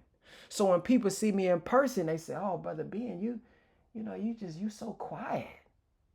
Some people call me standoffish. Some people say, oh, he just beat to himself. And that has become a problem a little bit sometime in business. But unless you know me and kind of know my background, you will misinterpret that. So as I'm talking to him, right, check out what I found out, right? So we talking, I tell him about it. He said, man, I've been over backwards for you. That's not what I meant. Your mama said stuff to me, and I said stuff to her just to make her mad. That ain't what I meant. And then he said, you want to know how we really came and got you? He said, she came to me and asked me, can we come get you? And I said, yeah. So I'm the one who gave the go to come get you. If I didn't want to get you, I wouldn't have said yeah. So from that moment, I've been freed. Then what I realized, hey man, it probably was best for my biological parents to give me up. They probably was doing that probably was the best thing to ever happen to me. Imagine what my life would have been like, hell, if they were trying to take care of me. I don't know where I would be at. I don't know if they would have been able to afford me to hoop, play basketball, do AAU travel. I don't know if I would have became this person. You see, but the story in my head that I've been playing, they didn't want me. I wasn't good enough. All they did. But it's really a blessing to have a mama like the mama that I had. The father that was able to push me and be there for me in basketball and sport. It's really a blessing. So that's why I encourage you all to go back and strive. It was hard. I'm telling you. Let me tell you, I wasn't going to do it either. It feels so good to be able to come to y'all from a perspective, not a leader. I don't want to call myself a leader, but the one who's hosting this call to tell y'all I did the work, because I know it's hard to do. There was this little white girl, y'all.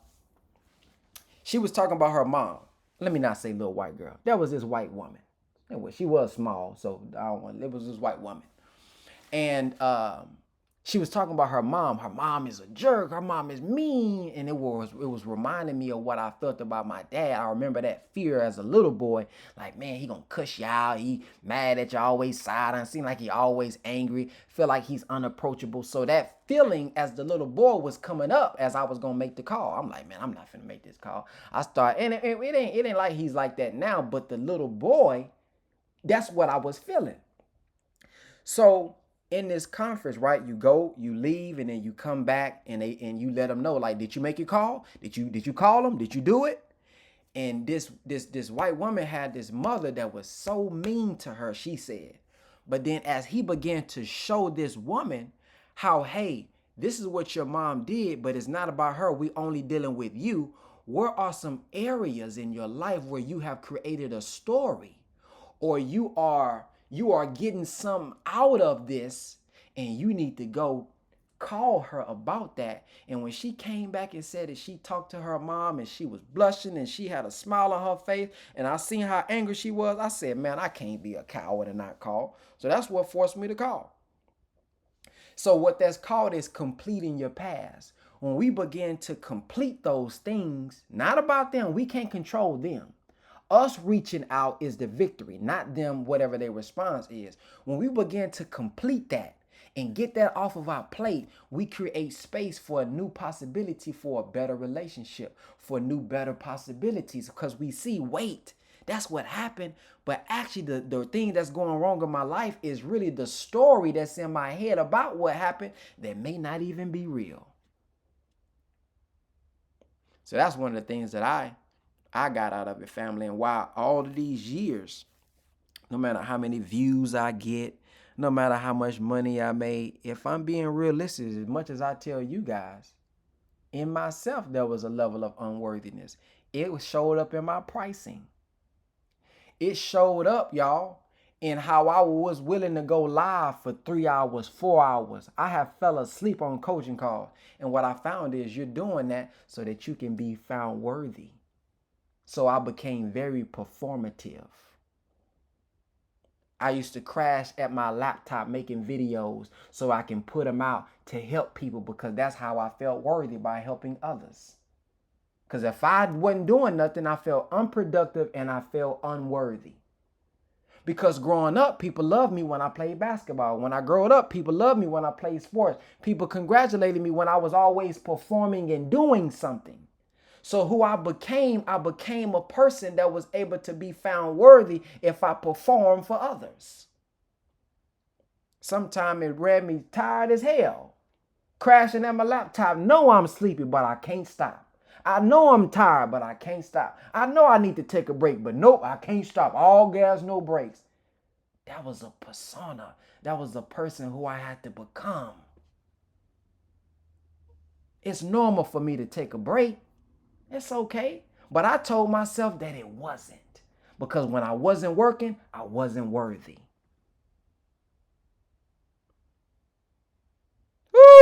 Okay, let's go to Sister Brick. Brick, is it Brick Chick? We're gonna end off with Brick Chick, and then we're gonna move forward. Hello, everyone. Peace. Thank you for having me. I just know that God sent me here today because I was going through my computer reviewing something and I got the notification of this call, but I thought it was tomorrow. And something said, you better go back in there and look at that. And I went back in there and looked at it and realized that you was live right now. I jumped right on the call and the conversation it's hit me so hard. I think we all have to recognize that, God has sent us here for a reason. A lot of times people say, to whom much is given, much is expected, right? And we think of that, at least for me, think of that as like monetary wealth. But it's really the stories that we have and the experiences that we go through in life and the things that we have to overcome in life. And I realized, because I've been through similar, I wasn't necessarily molested, but I had things that have happened in my life that wasn't something that I, was wanted to be a part of, right? But, it happened. And so, and I always felt, my father was killed when I was 7 years old. And I had a single mother. And my mother was very protective of us. I have a sister who was special needs, so it was just me, her, and my mother. And my mother was from the South, and my father was from New York. And so when my dad was killed, and here's my mother with now a special needs baby, and then another daughter that she's raising in the city, right? So she was very, very protective. She had certain rules that she put down, and she never remarried. And in doing that, she didn't allow us to have necessarily relationships. Like if she had, my mother was married, had 2 children, and was a widow, and from the age of 19 to 29. So when she decided, the decisions that she made, of course, affected us. And so in doing so, she was very independent in what she did. When I saw somebody paying the bills, she was paying the bills. When I saw somebody shoveling the snow, she was shoveling the snow. I didn't have an understanding about what a man's role was in the household. When she decided to start dating again, she sat us down and we had conversations about, we did handshakes and high fives. It wasn't no sitting on no laps. It wasn't no certain ways we had to be dressed. She had certain rules about this thing. So for me, coming up under those pretenses, I didn't understand how to relate to men. And so because I was always very standoffish, with them because of the way that she taught me, right? And so as I became older, of course, you start having these feelings, you're attracted to the opposite sex, right? So, but I never knew how to interact with them. And still to this day, I have trouble with that. Friends tell me, and I, I guess, I've always had attention, from men, and sometimes unwanted attention. And so, I had a lot of misconceptions about myself, about life, about relationships. And I kind of just felt myself just going around in circles. And I always felt because I grew up in this household where I was really an only child because my sister had Down syndrome. So she didn't, that wasn't your typical sisterly relationship where you talked about, boys and parties and school and stuff like that. So I had always would go into my own imagination and I would spend a lot of time, trying to figure out what I was doing here. It was like one day I was sitting outside. I looked up in the sky, actually laid down on the ground, and I was looking at the clouds and I said, what is this all about? How did I end up here? What are we doing? And so, and I got, it was like God was talking to me, told me some things and what I needed to do. But at such a young age, I think I just didn't realize that was God actually telling me. And even though later on in life, I did follow in the path of the direction of what he, what I was hearing and what I was feeling as far as my professional attributes and things like that. But I didn't realize it at the time. So I think that, in growing up so secluded, when I ended up, and I was in private schools, when I ended up being transferred into the public school system, I didn't know what was going on. I didn't have brothers to protect or sisters so I had to fight my own battles, and I had to figure a lot of things out because I was taught to love and to be kind and, to forgive. And when I get into this system, it was crazy. We had, to me, it was, because the kids was fighting each other. I didn't know anything. I had never been in a fight. I didn't know what that was. What is going on? And they're looking at me like, who is this high yellow girl? Is you white? Is you black? Is you Spanish? Is you what are you? And where do you come from? You don't have a family, you don't have this, you don't have that. So I was really alone. But because all the, and because I could conjugate a verb, I wasn't accepted into certain circles. And so I became very, I stayed to myself. And a lot of times people would attract to me and they did like me. And I thought that, and then there was the other side of it where they hated me, especially people who I've learned to realize hated themselves. And so that was just a deflection onto me. But what I did was I had social anxiety. So I didn't want to be around, it made me very uncomfortable. And so in coming up that way, I would avoid a lot of things, and with business and with my ideas or expressing myself or saying things. And I ended up, I would half the time I wouldn't even go to school. I just got to the point where, when I would try to join clubs and I would try to do different things, I would be shunned. I was always a chubby little girl, so I was fat, you know what I'm saying? And then they didn't like me because I thought I was cute because my hair was long. I had all these things and I started carrying that stuff on, with me, and I started responding in that way. And I would be a little more reserved. If people would bring it out, then we are talking. If not, then I just kind of went the other direction. And that ended up impacting me throughout my whole life. And then I ended up having children out of wedlock. And then, I had to realize that when I started raising my kids, I didn't know how to have a relationship with them either. Sister Brick. So, it was all because of my thoughts about myself. Sister Brick.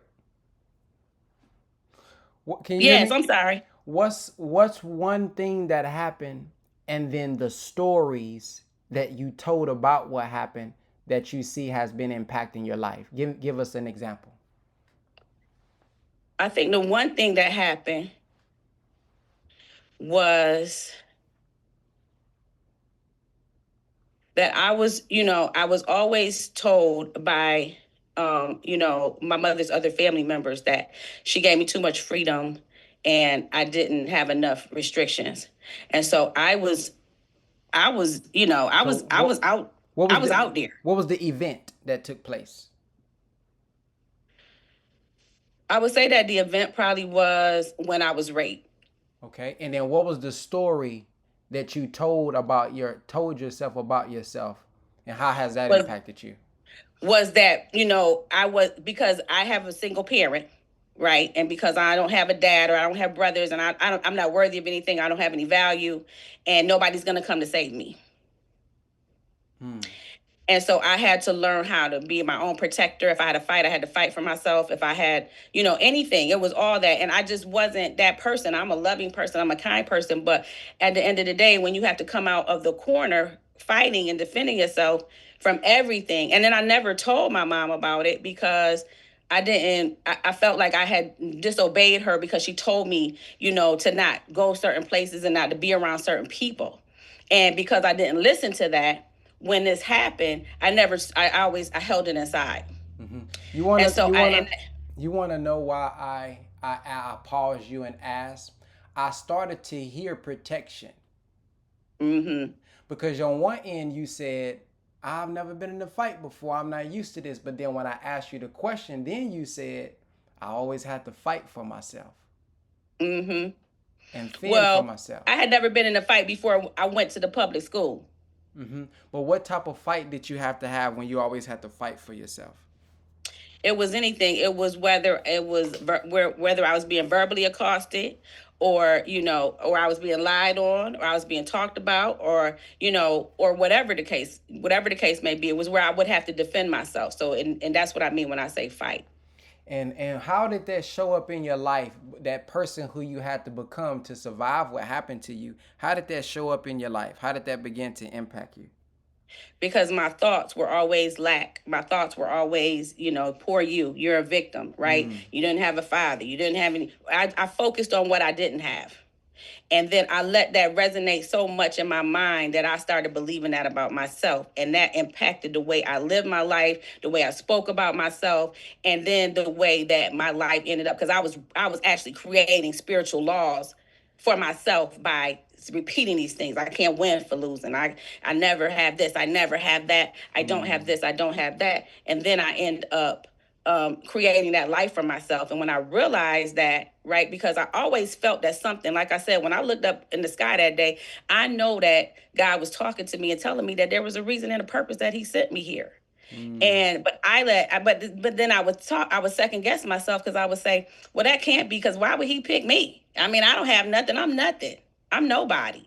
Because I ended up going through a time in my life where I would be promiscuous, because I felt like that was a way, because remember, I didn't seem to be able to relate with boys, even though I liked them. And then when I wasn't having sex with them, I had friends that I didn't realize I lose my boyfriend. Like, where'd my boyfriend go?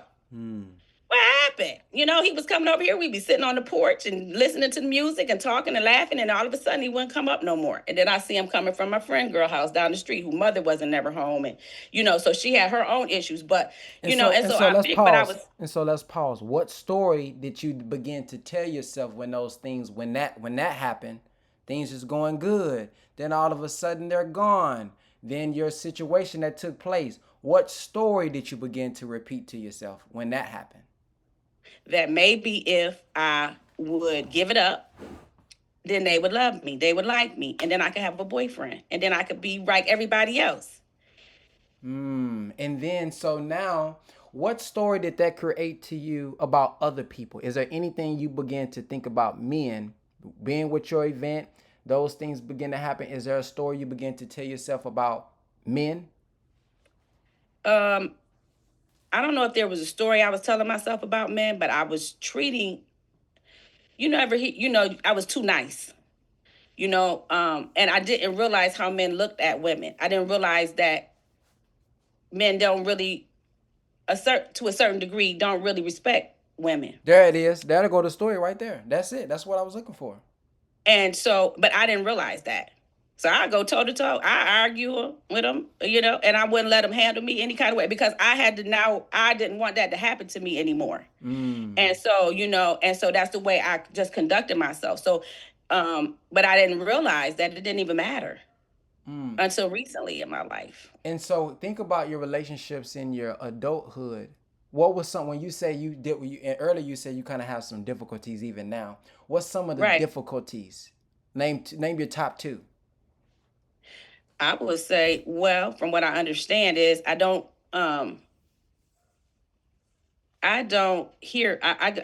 always hear what they're saying. I don't get the message. And I don't know if it's because I have my own preconceived ideas about them. I don't know if we know how to communicate with each other. So, and maybe I don't, in some ways, cater to people's ego. And, this is what I've been told by, maybe women. Oh, you gotta stroke a man, and you gotta this and that. I'm just going to be honest. I'm going to keep it a buck with you. And, and we can either, we can sit down and have a conversation, and, and you can give me your point of view and I can give you mine, and then we can move on from there. But as far as playing these little games that men and women play with each other, and, playing on the phone, not answering the phone, acting like I'm not talking, all the stuff that doesn't make any sense to me. That makes no sense to me. And it was a gentleman that told me, well, that's dating. That's how men and women, that's what they do. They flirt with each other. That's how you date. That's great. Really? So, for me, I think it just didn't make sense. It just doesn't make sense to me. Is there any area that you can think of where you probably was already listening, like we just broke down, in a relationship, where you can see, actually, I was listening from the perspective of my past and the story that I have told myself about men? Is there any instance that you can think of where you was where you say, well, because you just mentioned, well, maybe I'm not hearing what they saying. Is there an instance where you possibly were already listening from your past based on what they were saying in the present? I think I had already told myself, and I just don't understand them. I think that's what I had given, that's what I had impressed on my mind, and that's what I chose to believe. And so with having that thought, that's the way I present myself. That's the way I come across. You come across as before they even speak, I don't understand them. Yeah. Like, I'm not even going to. So a lot of times I won't even make eye contact. You know, a man, like a friend of mine, he said, you don't even, men are flirting with you. You don't even see that, because I turn away. I look in another direction. And because I don't want, and I think some of that might have to do with the fact that when I was raped, the guy used to always tell my friend that he liked me, but he looked crazy, right? And so I was like, oh no, something ain't right with him. I could discern that. I felt that spirit. And, so I wouldn't talk to him. And, that just enraged him. So he followed me one day, and I was walking to the library. He snatched me up, threw me in the car, took me to this house, whatever happened. And then he just dropped me off, let me go. And so, because that's what he wanted. That's what he needed to do. It had nothing to do with nothing else. And once he was the devil, and I could sense that. But at the end of the day, I didn't want that. I didn't want that to happen to me anymore. So I avoid, if I see or if I feel, I avoid even the icon. I avoid it 100,000%. So I could probably have left that situation. That could probably be what limits me from being able to move on into a loving and kind relationship. Even though I've been in relationships, but they never last. And it gets to the point where it's just like, if it becomes too much, where I feel like, it's really not, and then I move on, because I never really knew how to give time and to learn how to communicate and really make that connection with a man. Because remember, my mother, we could not, hey, how you doing? Nice to meet you. That was it. Other than her brothers, and we lived, my mom's brothers and sisters lived in different states. So when they would come, we would have to cook for them, I was taught when they would come around, we had to cater to them, me and my sister. So we had to cook their food, we had to fix their plate, and we washed their clothes, whatever it was. That's the way we were taught. So I was taught certain things about when I dealt with the male presence, but it was only few and far in between, the family reunion, or when like I said, when my uncles would come to visit. So when I would have relations with a man, that's a lot of times that's what I would do. And I think that they didn't really clearly understand that. I think a lot of times they took that for granted. You would think that's what a man expects, right? But then I hear other women saying, oh, you being too nice, you doing too much. And you ain't no maid. Why are you doing all that? Well, because if me and this man are, feeling each other, and we trying to progress, then if he can go to work, I mean, I went to work too, but if he can go to work and cut the grass, then I can go to work and come home and cook. But that wasn't that and these days, that just doesn't seem to be what people are looking for. If a lot of times, to me, in the society that we live in today, and I'm not trying to be, but a lot of these guys, especially if you're talking about in our neighborhoods, right? They like whores.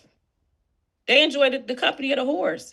They don't want a woman that's at home, or more of a homebody. They like the idea of it, but really, so here's what I want to. In a lot of ways, that's what they like. Now here's where I want to challenge you. Are you speaking from your past consideration, or are you speaking from an actual fact? You sound like you're from Chicago, right?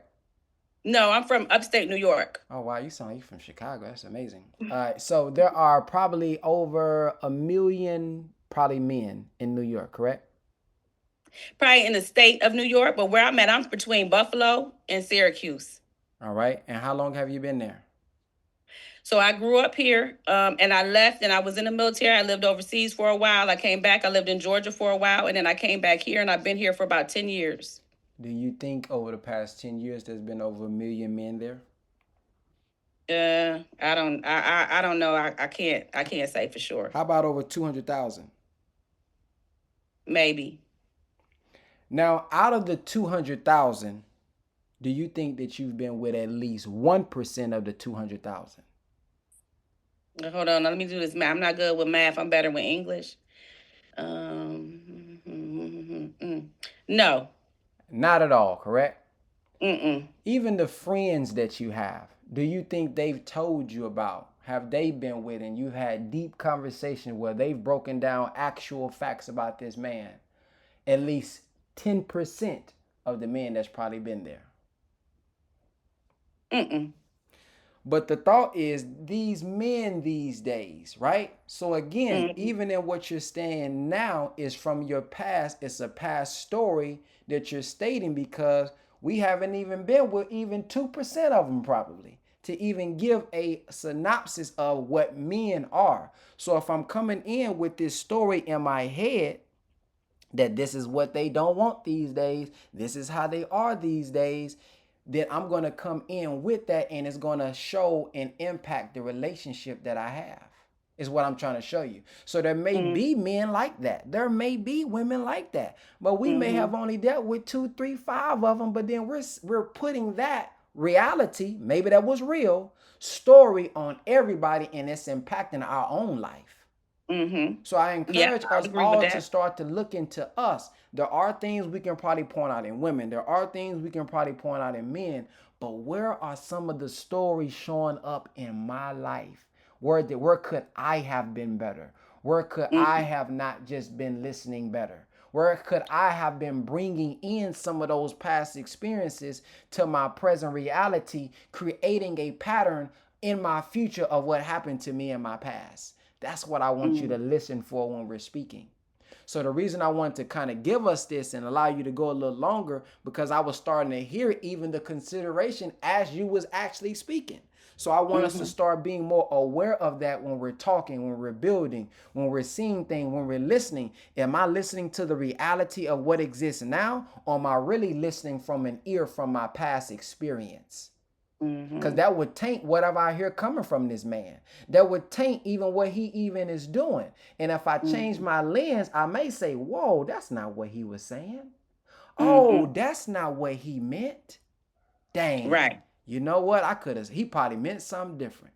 And so that's what we got to go back and complete. So I thank you for sharing, Sister Brick. I thank you for being vulnerable and sharing those things. Thank you.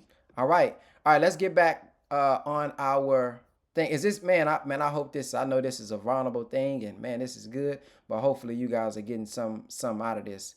And I want to shout out Brother Roy. Brother Roy is the brother who introduced me to this through a program called Udugu. I know I'd be saying that wrong, in Atlanta. And we had a similar thing going there. And brothers was coming up. It was a safe space for them to come up and share. And then we had Brother Larry, who was able to give them a perspective on life and asking them to consider seeing it from a different perspective.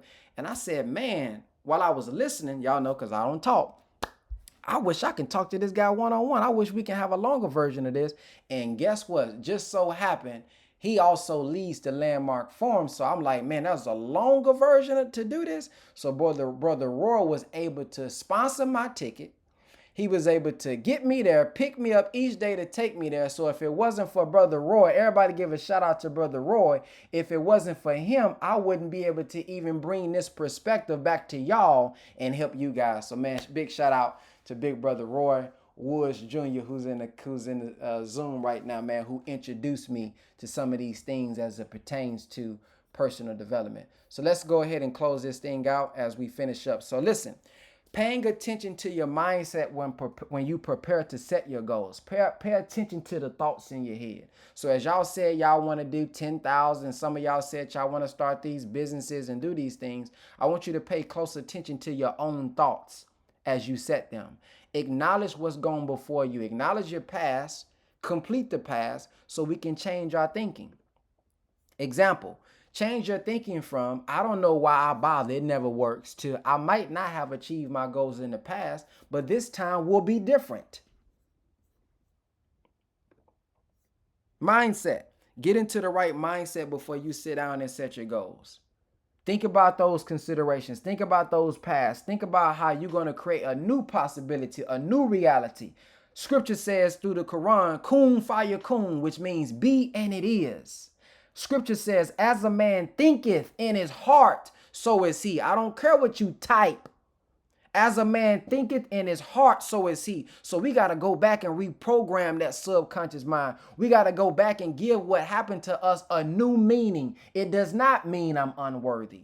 It does not mean I'm a bad person. It does not mean I don't deserve greatness. I got to give that a new meaning. That mean that nigga was crazy. That's what that mean. Come on, let's just be real. That mean that sister was crazy as hell. She was wrong. He was wrong. I don't have to put that on me. I don't have to say, oh, that means I'm unworthy. That doesn't mean I don't deserve good things. Or maybe they wasn't crazy. Maybe also, we can also consider, right? Man, I saw that from the wrong perspective. Or, yeah, my parents did this, but you know what? My parents wasn't taught either. Come on now. Can we give them grace like we need grace today? How many of y'all, when after going through this, you starting to see areas where, damn, I was kind of wrong for creating that story about that person. Yeah, the event happened, but the story that I made up, I was actually wrong for that. I didn't know how to properly look at that. I didn't know how to properly see that. So imagine our parents. Imagine our ex-spouses. See? What they probably just wasn't taught. What they probably just didn't know, just like you didn't know. So this should allow us to have a little bit more grace, see people from a different perspective. Because now, as I went through this, I'm able to see, whoa, okay, I could have saw that a little bit different. So let me give the same grace and give the same thought process to them. So draw a line under the past and start fresh. You know the good thing about today? Today is the first day of the rest of our lives. I know what happened yesterday, but today is the first day of the rest of my life. I can make the rest of my life the best of my life. Decide that this time you will achieve your goals. You will reach it. You will not let those stories in your head stop y'all from saying what you want to do. Because you know what? You're dying if you don't. Many of us have been pretending and we've been dying. Some of us even make good money, but you ain't living in what you really want to do because you scared. And that's that little boy and a little girl that's actually scared and it's actually killing you. You sound good on Instagram. You sound good to your friends. But really on the inside, it's some things you really want to accomplish that they don't know about. And it's killing you and it's destroying you because the minister said lack of duty is what causes distress. So I want to help y'all get free of the past. I want to help you get free of what you thought about yourself so you can start that business and launch that business and launch that podcast, man. Because what this person think about me is what that person think about me. It don't define me. That's his lack of understanding. That's her lack of understanding. I'm not going to allow their lack of understanding control my life. Hell no. While you go out and you living your best life, and I'm thinking about what Buddhist Shorts 3245 finna say in the comment section, and it's probably a 13-year-old in the comment section trolling. Come on, man. That person don't know me from what they say, can of paint. And I'm letting this person control me. This is the reason I'm not launching my ebook. This is the reason why I'm not launching my course. This is the reason I'm not speaking when I know God has put something in me. I'm not speaking. Because I'm afraid of the rejection. Because I thought when they said no, I thought they was rejecting me as a person. They weren't rejecting you. This is the problem Cain had. God accepted something from Abel. Cain, he now getting jealous of the brother and done messed up his blessing. All he had to do was ask God, hey, why did you accept Abel but not mine? You could have got some understanding. But some of us, we think we as a person, as a being, is being rejected. And if we are being rejected, Brother Larry said ain't no rejection per se. They just answer your question. The answer is no. Okay, great. On to the next one. Okay, they answer was no. That don't have to determine my self-worth because this person said no. So we just have to reframe and give new meaning to what's happening in our lives. I talked to a brother the other day.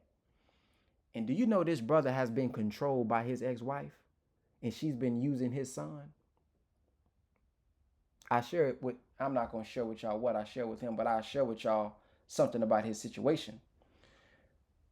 What I told him, she's not your God, neither is your son. If the God knows you and your intentions and what you strive to do, don't let them use that guilt of you a bad father to control your life, man. Because a lot of people, you're pretending, you overdoing really just so that you won't be seen as a bad father because of what this person has made up about you. So now there's a fact that took place. Okay, I wasn't able to support my son this month. Now you have allowed a story, their story, to be having you feeling guilty. Now everything you do is now really just to fight the story. You ain't even really living. That person's not your God. I don't care what they say about you. You know you doing your best. You knew if you gave your last $30, that's all you had. Don't let them, control your life with this story about you. So a lot of us are suffering and we living with guilt. We living trying to fight these stories and fight these monsters that sometimes y'all don't even exist. And then once you see a goal, see it through its completion. Prepare to do whatever it takes to achieve your desired outcome, even if it means I need to atone, even if it means I need to do some work on myself. And most of the time, that's all we need to do. Just put a little work in ourselves. Make sure your goals excite you to take the required action. Don't just say something just to say it. Have a why attached to it. Believe in yourself. If you can imagine it, what the minister say, if you can see it, can you see it? Close your eyes. Can you see it? Imagine it, then you can accomplish it. Commit to becoming better each day. You will be able to set bigger goals and better goals the more you start chopping off and making progress. If you're trying to write a book, I want you to write a paragraph today. Don't be overwhelmed with, how I'm going to do the cover, how I'm going to format it, how I'm going to publish it. You're not there yet. Start at one thing at a time, man. Complete one thing, check off one thing at a time. Be prepared to step outside your comfort zone. You have to be prepared to step outside your comfort zone. That's where your greatness is, on the other side of that comfort zone. That's where your freedom is, on the other side of that comfort zone. Learn from the things that didn't work out as you intended to. Go get the lesson. What worked? And don't look at the other person. Look at you. The marriage didn't work. Don't say, oh, she was this, she was that. You may be right, but I encourage you to look at what you could have done better. Because guess what? They not going into the next one. You are. They not going into the next business. You are. So, okay, yeah, that's what happened. Yep, they shouldn't. Okay, bet. But what did I do? Where could I have improved? Where could I have had a different perspective? It only benefits me if I look into myself. Don't give up. Stay committed to your word. Now, we finna get to that procrastination. How many of y'all again said that y'all procrastinate? Pressing number 1. We almost through. Don't nobody go nowhere. We almost done. How many of y'all said that y'all procrastinate? One more time. Put it in the chat. How many of y'all said y'all kind of suffer from procrastination? Well, Brother Larry, when I got into the landmark, look at what the brother said. He said procrastination is simply a lack of integrity with your word. I said, ooh, good God Almighty. Oh! He said procrastination, y'all, is simply a lack of integrity with your word. If you improve your integrity, you will eliminate the procrastination.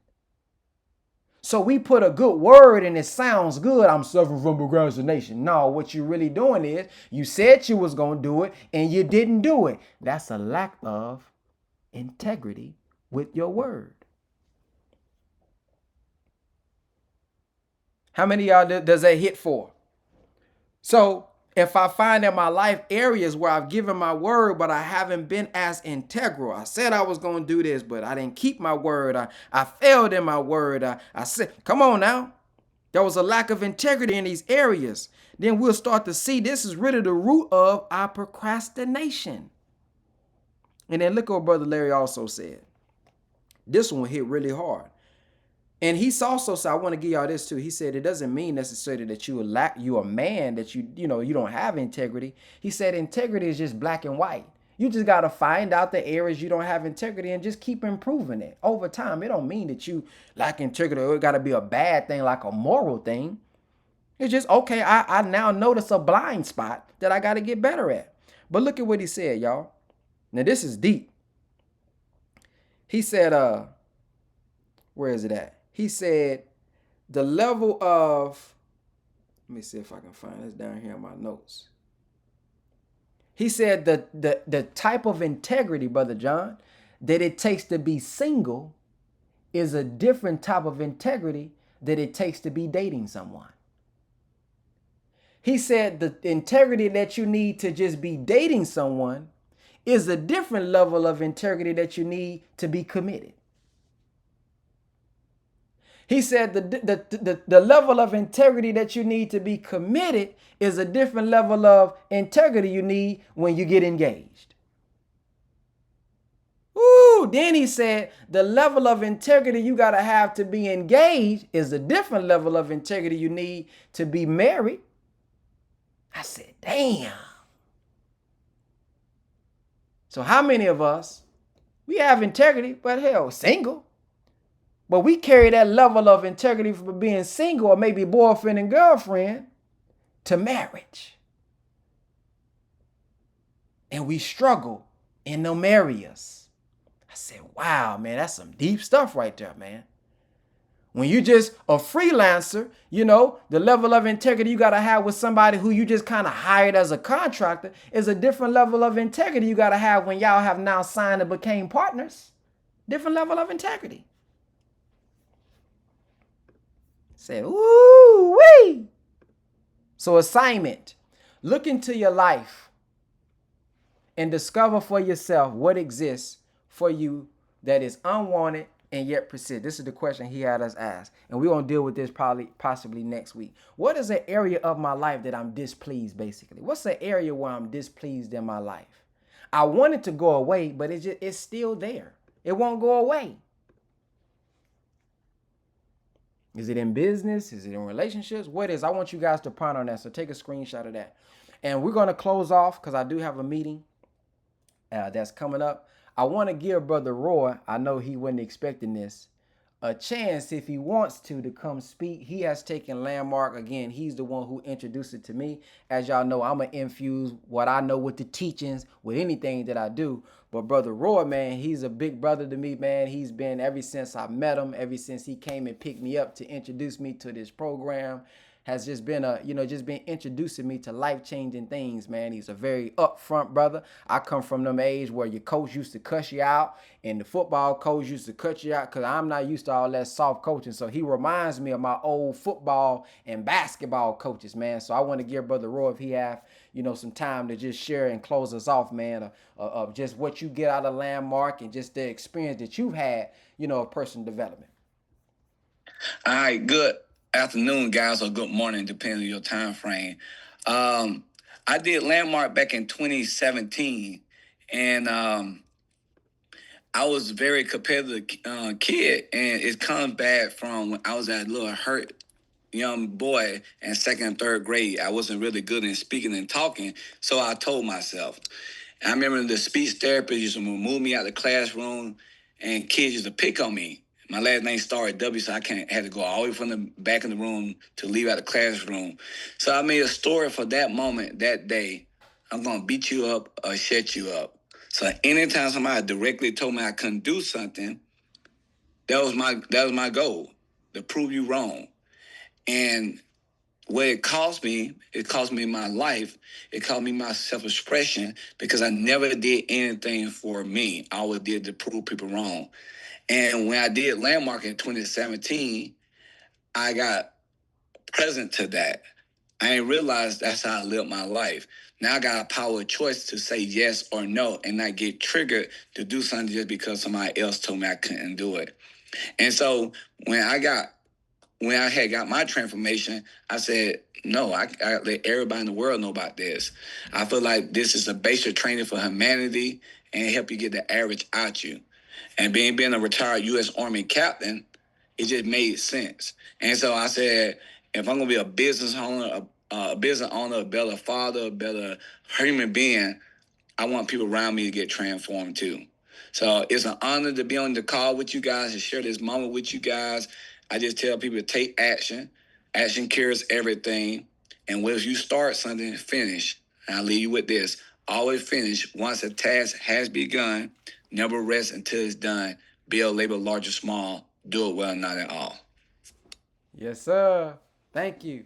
Well, listen, family, hopefully all of you all are inside of the school community. If you're not, I'm about to put the link inside the chat. I know I text some of you guys because I know everybody wasn't going to be able to get on, but it's a free school community called the Power Call.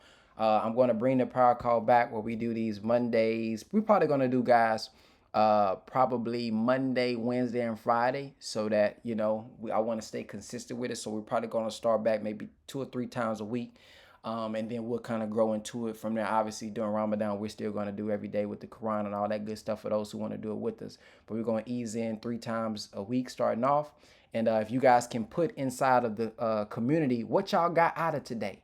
If y'all don't mind, go inside the community, click on that link, join the community, and just give your testimony of what you got today. What was the breakthrough? What was the realization? What is something that you learned from today to inspire others who didn't join today to join next time?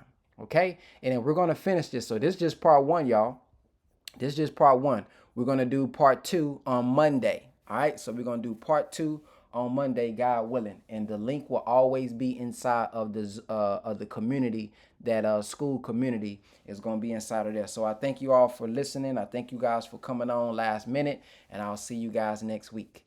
Assalamu alaikum, and y'all have a black-tastic weekend.